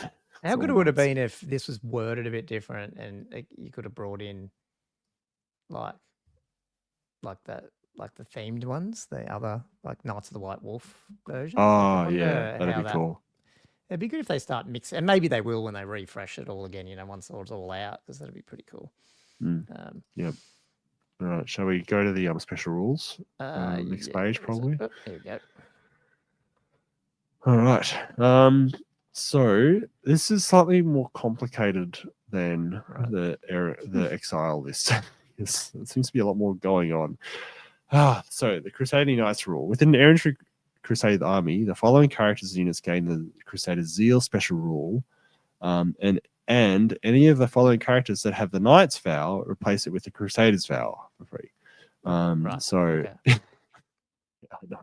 So the Zeal is the extra charge range. So max charge range is increased by 1 inch, and then you get a +1 modifier to the charge roll, and Impetuous. So that's the Zeal. So the extra charge range and Impetuous into that group, and then the Crusader's Vow is where you get Veteran instead of anything else. So it just is veteran and ignores peasantry stuff, basically, pretty much. So it's Baron or Paladin. So no Duke on that list, by the way. So the Duke actually isn't affected, even though I was running around with an Impetuous Duke. I didn't need to because he's not actually in this dot point. So Baron or Paladin, Knights of the Realm, on foot and mounted, Battle Pilgrims, Knights Errant, Questing Grail, Peg Knights, Mounted Yeoman. Now the weird thing is, it's like when I've been rereading this, I'm like, it actually specifies the Knight's Vow, like because Knight's Vow is a specific one. It's not Grail Knight. It's not the Grail Vow or the Questing Vow either. Yeah. It's the other So ones. the- It's just sort of so the- almost the default. So the Questing Knights and the Grail Knights, therefore, will get Crusader's Zeal with the extra charge distance and the Impetuous, but they don't benefit from the Crusader's Vow. They just keep the Questing or Grail Vow. So I was like, okay, that's weird. But yeah, okay. So some of the army has veteran then, but not all of it. And you got to, Oh, So God.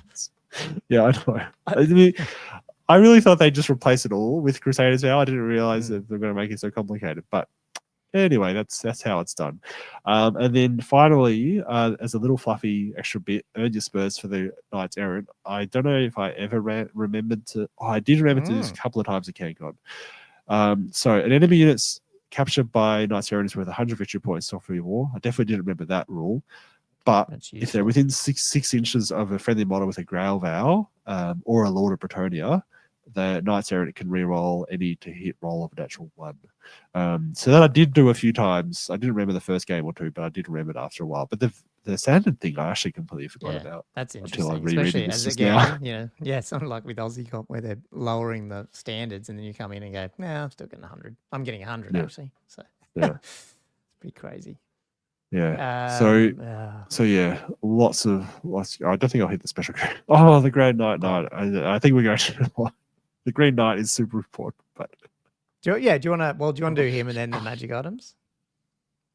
Cover him a little bit. Yeah, cover him a everyone bit. knows he's going to be pretty much the Green banned. Knight. He's You love also him and you banned hate from him. Square Hammer. So he's banned. Ban Hammer. Yeah. So he's got Lord stats, so weapon skill 7, strength 4, tough 4, 4 wounds, 4 attacks, initiative 6, leadership 9, 275 points, and he's mounted on a shadow steed that's got 1 attack and strength 4, weapon skill 4. He comes with a Dolores blade, heavy armor shield. He's ethereal. He causes terror. He's unbreakable. He's unstable. Immune psychology. He's got Aura of the Fae, Guardian of the Sacred Sites, Loner, and move through cover.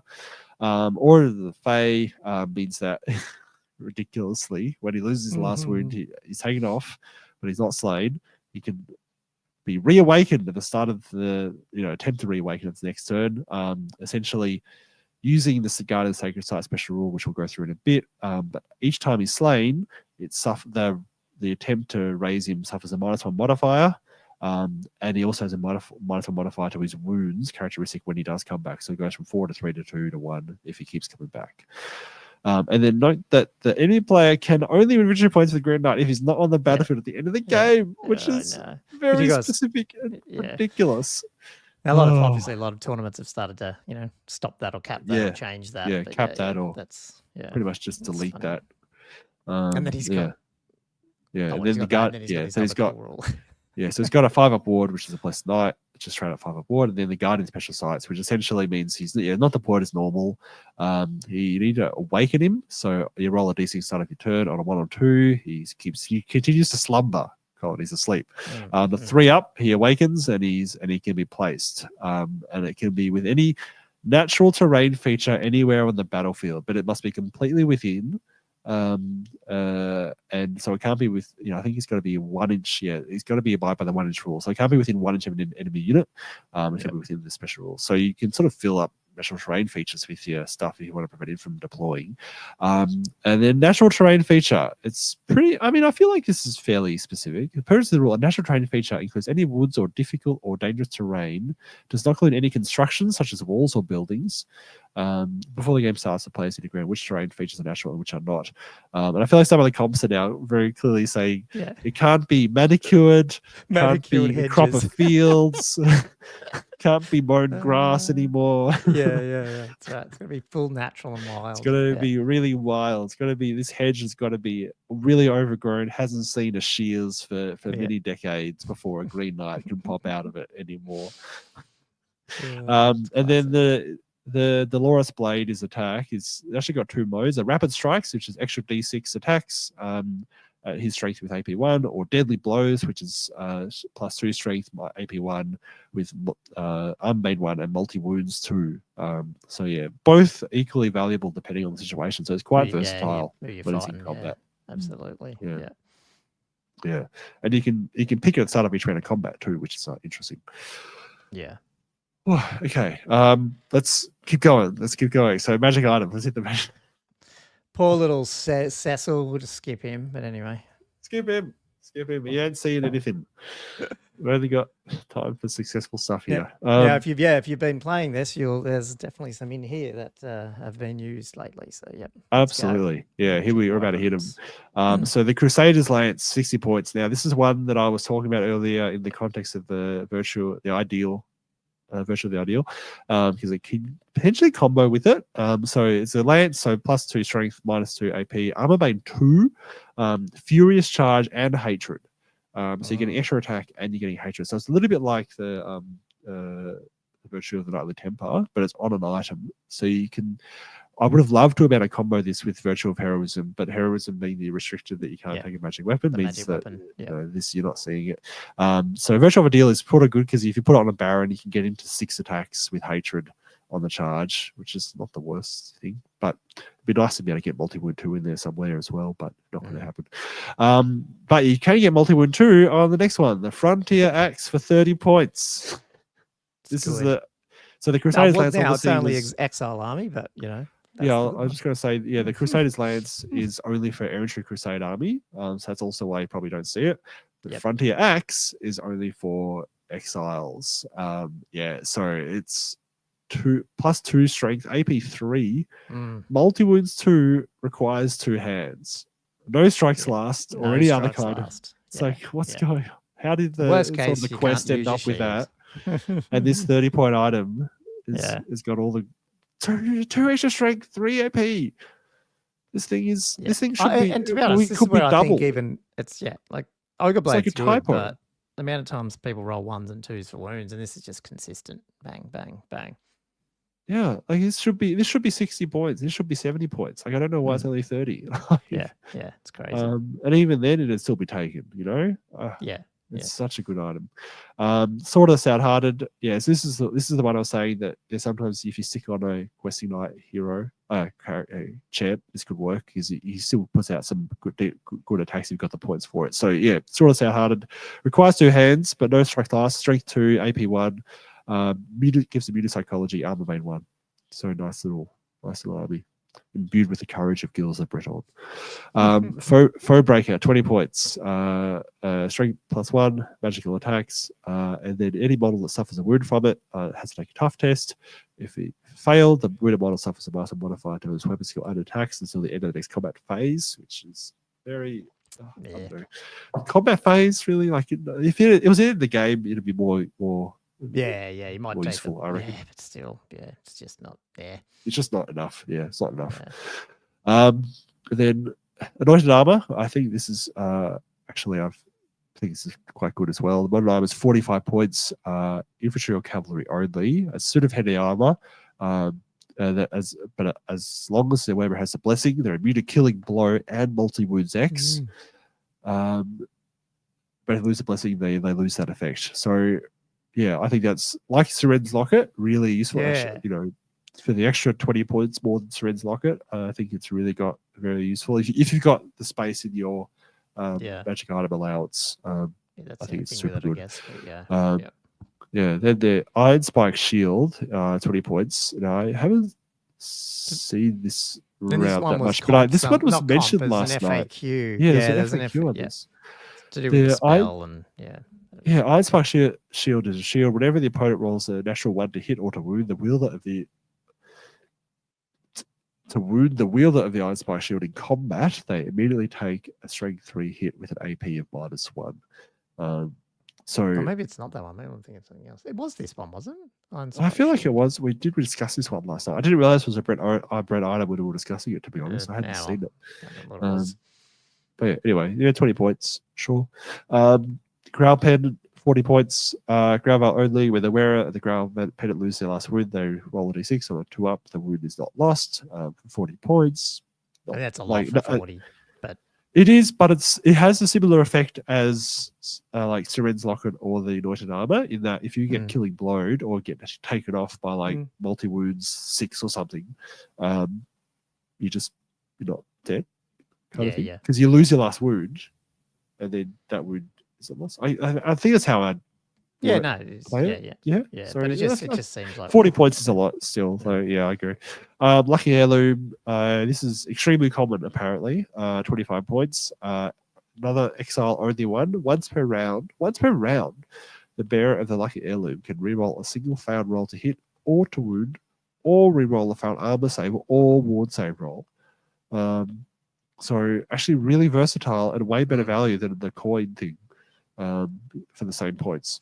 Yeah. Is the coin one the same, is it? 25, is it? It's 25 lucky coin. Is it? Yeah, wow. isn't it? Yeah, wow. Yeah. Something like yeah. that, So that's I like don't really use it, but multiple layers better.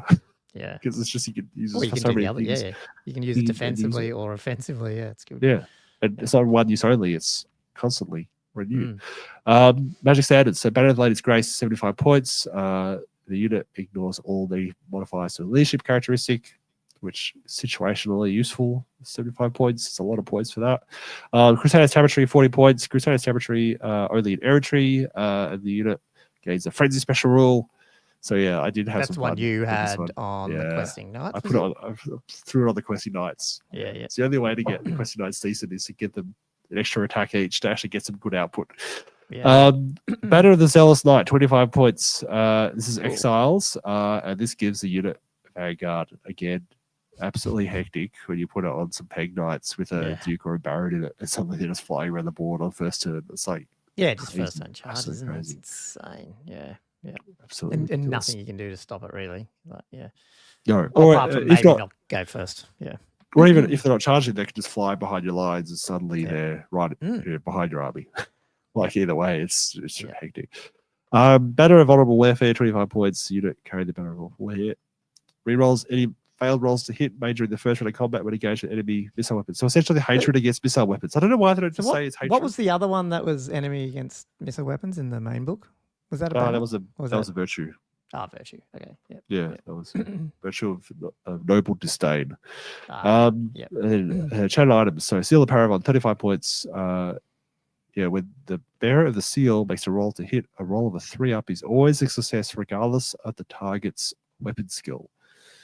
Yeah, now that's that weird one, is it? Is that the one around, Because, it's sort of do you still get the 3-up? Does it go to a 4-up if you're a -1 to hit, that type of thing? Yeah.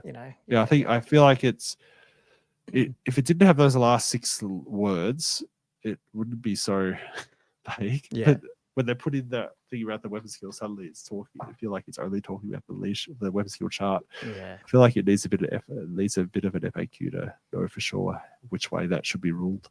Because I feel like feel like it's still affected by negative modifiers the way it's written there. Crusaders Clarion, 25 points as errantry only again. On a turn in which they charge, the bearer and all mounts of the unit of the bearer is joined. It's a +1 modifier to their strength characteristic. That's the other one you're using. And then like 25 points thrown on champ if you had to as well, that type of stuff. Is that what you're doing? Yeah. Wow. Yeah. So suddenly, if you have the errantry banner, some of those horses are strength 5, which is hilarious. Worm Breath Vial, 20 points. Killing Betoken. This is a Exiles only, single use. It's a breath weapon. With strength 4, AP 1, flaming attacks, and magical attacks. Ooh, magical attacks and flaming attacks. There we go. There's one. Demons. There's one. Well, I mean, demons doesn't matter at the moment, but if you were playing Val's thing, this is. If you're playing very specific reference to Val's comp. Yeah. For those that are following us. Oh dear. Arcade items. Heart of the Wilds, 40 points. The bearer can apply +1 modifier to the casting rolls while was it any wild, overgrown, natural terrain feature. This is the opposite. Oh no, this is still the natural one. Sorry, no, this is the same one. Non-manicured hedges. Yep. I don't include any construction such as walls or buildings. Again, you have to agree before the game. Diadem of Power, 35 points. This is errantry. When attempting to cast a magical vortex, missile, or assailant spell, they get a +1 to get a cast roll, again, I haven't really seen that around. Flamestroke 1, 15 points. This is exile, single use. You cast a fireball spell as a bound spell with a power level of 3. It's only one use. Is that 15 points. single use? Single? Yeah, single Yeah, use. single use. There it is. Yeah, yeah. So a little mini fireball. Not Yep. mini fireball, but another fireball, but just once. Yeah. Yep, just 15 one. points. Not too bad. Yeah. I don't think I've seen it. Oh, but it's only exiles as well. It's only exiles. Yeah. So exiles have got so much other good stuff to spend their Yeah, points okay, on that that makes they sense. haven't needed to worry about it. Wow. So I mean, it's funny. It's Oh, so much mate. because obviously that's 3 at different army lists with all this extra stuff, and obviously, I mean, we can. You kind of need to. Yeah, you do. Kind of yeah. need to because it's so much. Are you I mean, what's there to say? I mean, obviously they're one of the. You can see why they're one of the best armies, you know, just because they've got all the good things that just tie in well with the current set of rules, and that's what's made them so good. Maybe if it comps the other way or changes, yeah, maybe they'll be. Maybe there is a little worry that, you know, because they're quite a. I mean, they've got more options now, but they're also quite still a constrained army in the sense that they've got some foot troops and then it's all horses. But yeah, there's not a lot of monsters. There's not a lot of other weird stuff. Not a lot of different types of war machines. So you do have Not the issue really, that yeah. it could go the other way if it wasn't, you know. So you got to be careful with it. If Yeah, you do. comp stuff, yeah. They do. It's not a deep army. It's not like it's as you say, like it also covers lots of different options. It's only got a few things that are quite good. And then after that, there's a little bit of a gap before the rest of the army comes through. So once you start comping it, I could see it struggling a bit. But that being said, I did run the flightless army. You know, it was perfectly fine. Like it was fun. Like it worked. Well, I mean, it's funny, you've said it before, like, it's like, well, you know, I've lost an inch of movement, if that, and I've still got 360 line of sight a lot of the times, or things like that, like for your characters. And you're still fast anyway with all those horses and stuff. So you're like, I don't know. You're going to be in combat. You're going to be in combat quick anyway, or where you want it a lot of the time. So, yeah, I'd be quite intrigued to see how it plays, under Chris Cousins' Aussie rules comp, because that it'd be very different, really, because not only with the construction different, but the type of armies it's playing against is very different as well. And suddenly I feel like all the old redirecting and some of like the border control stuff that has sort of been forgotten about because there's so much high strength flying mobility all everywhere. It's a different dynamic. It's a more old fashioned dynamic. So, you know, it'll be interesting to see how things change if that becomes a more commonly followed sort of army construction system. Because especially, at the moment, well, I mean, Aussie comp's a whole different thing, especially if, you know, you're pulling the horn out of there and putting it only in, you know, the errantry crusade and stuff like that. So there's other things too, but yeah, it's look, I mean, I don't know. It's one of these things. It's amazing to see a turnaround on that. You know, years ago they were forgotten. They weren't in 8th really. They're just using this old book. It's only the launch army, and it shows. And to be honest, do you remember, right? Like you said, right at the beginning, it wasn't totally obvious that they were going to be this good. Like, yes, the Bretts, the pegs were good, and I think people started to realize. But then once it all started to come in, and then the exiles and all that, they just just kept going, ratchet up. Just that's right. It just seemed to ratchet up slowly as people worked out, this actually combos well with it, and this does as well, and this does as well. And it's slowly become ever more powerful. But yeah, the 8th ed stuff was very different back then. Like I probably played the most Bretts back in 8th ed, to be honest. It was a trial by fire. Oh my god. But I'm interested to see what happens over the next sort of 6 months to a year. Just how well the army goes and if other things change, for sure. Man, that'd be good, man. You that was good. Hopefully people. I mean, it's everyone knows Bretts, but well, maybe they do, maybe they don't. And if you haven't, if it's the first time looking at them, I know we went pretty quick there because we had 2 hours to get through 3 things. But I think we did highlight the ones that you're seeing. If you haven't played against them much, I think you know, Josh obviously pointed out the ones you're going to see. So it's pretty obvious. Not obvious, but there's still a lot of options. But yeah, you can see the ones that were good. Anything you want to cover, Josh, or should we let this one wrap and get this one out, and then we Finally got it. Patron. Finally got it done. Finally got it done. Perfidy. I should title this "The Bretonnian Faction Focus Arrives Precisely When It Means to." Yes. Okay. Awesome. Thanks for listening to another Old World Fanatics Faction Focus, people. If you haven't jumped over to our Patreon, have a look on patreon.com/oldworldfanatics. Or if you like our video, please like, subscribe, comment. Tell us what other faction focuses you want. I am going to be working on the Empire Arcane Journal one, and I'm assuming we're doing a proper High Elfie. We might try get some more. Like we've done the High Elfie one, but not with the full book out and stuff. So, once Andrew's getting more into his what's it called? His Sea Guard one. We'll probably have some more content around the Sea Guard and stuff like that. So anyway, keep like, subscribe, keep checking out our podcasts, and I guess we'll see you on the next either Faction Focus or the next podcast. Thanks, guys. We'll see you next time. Yep. Cheers. Yeah. Bye. See you guys.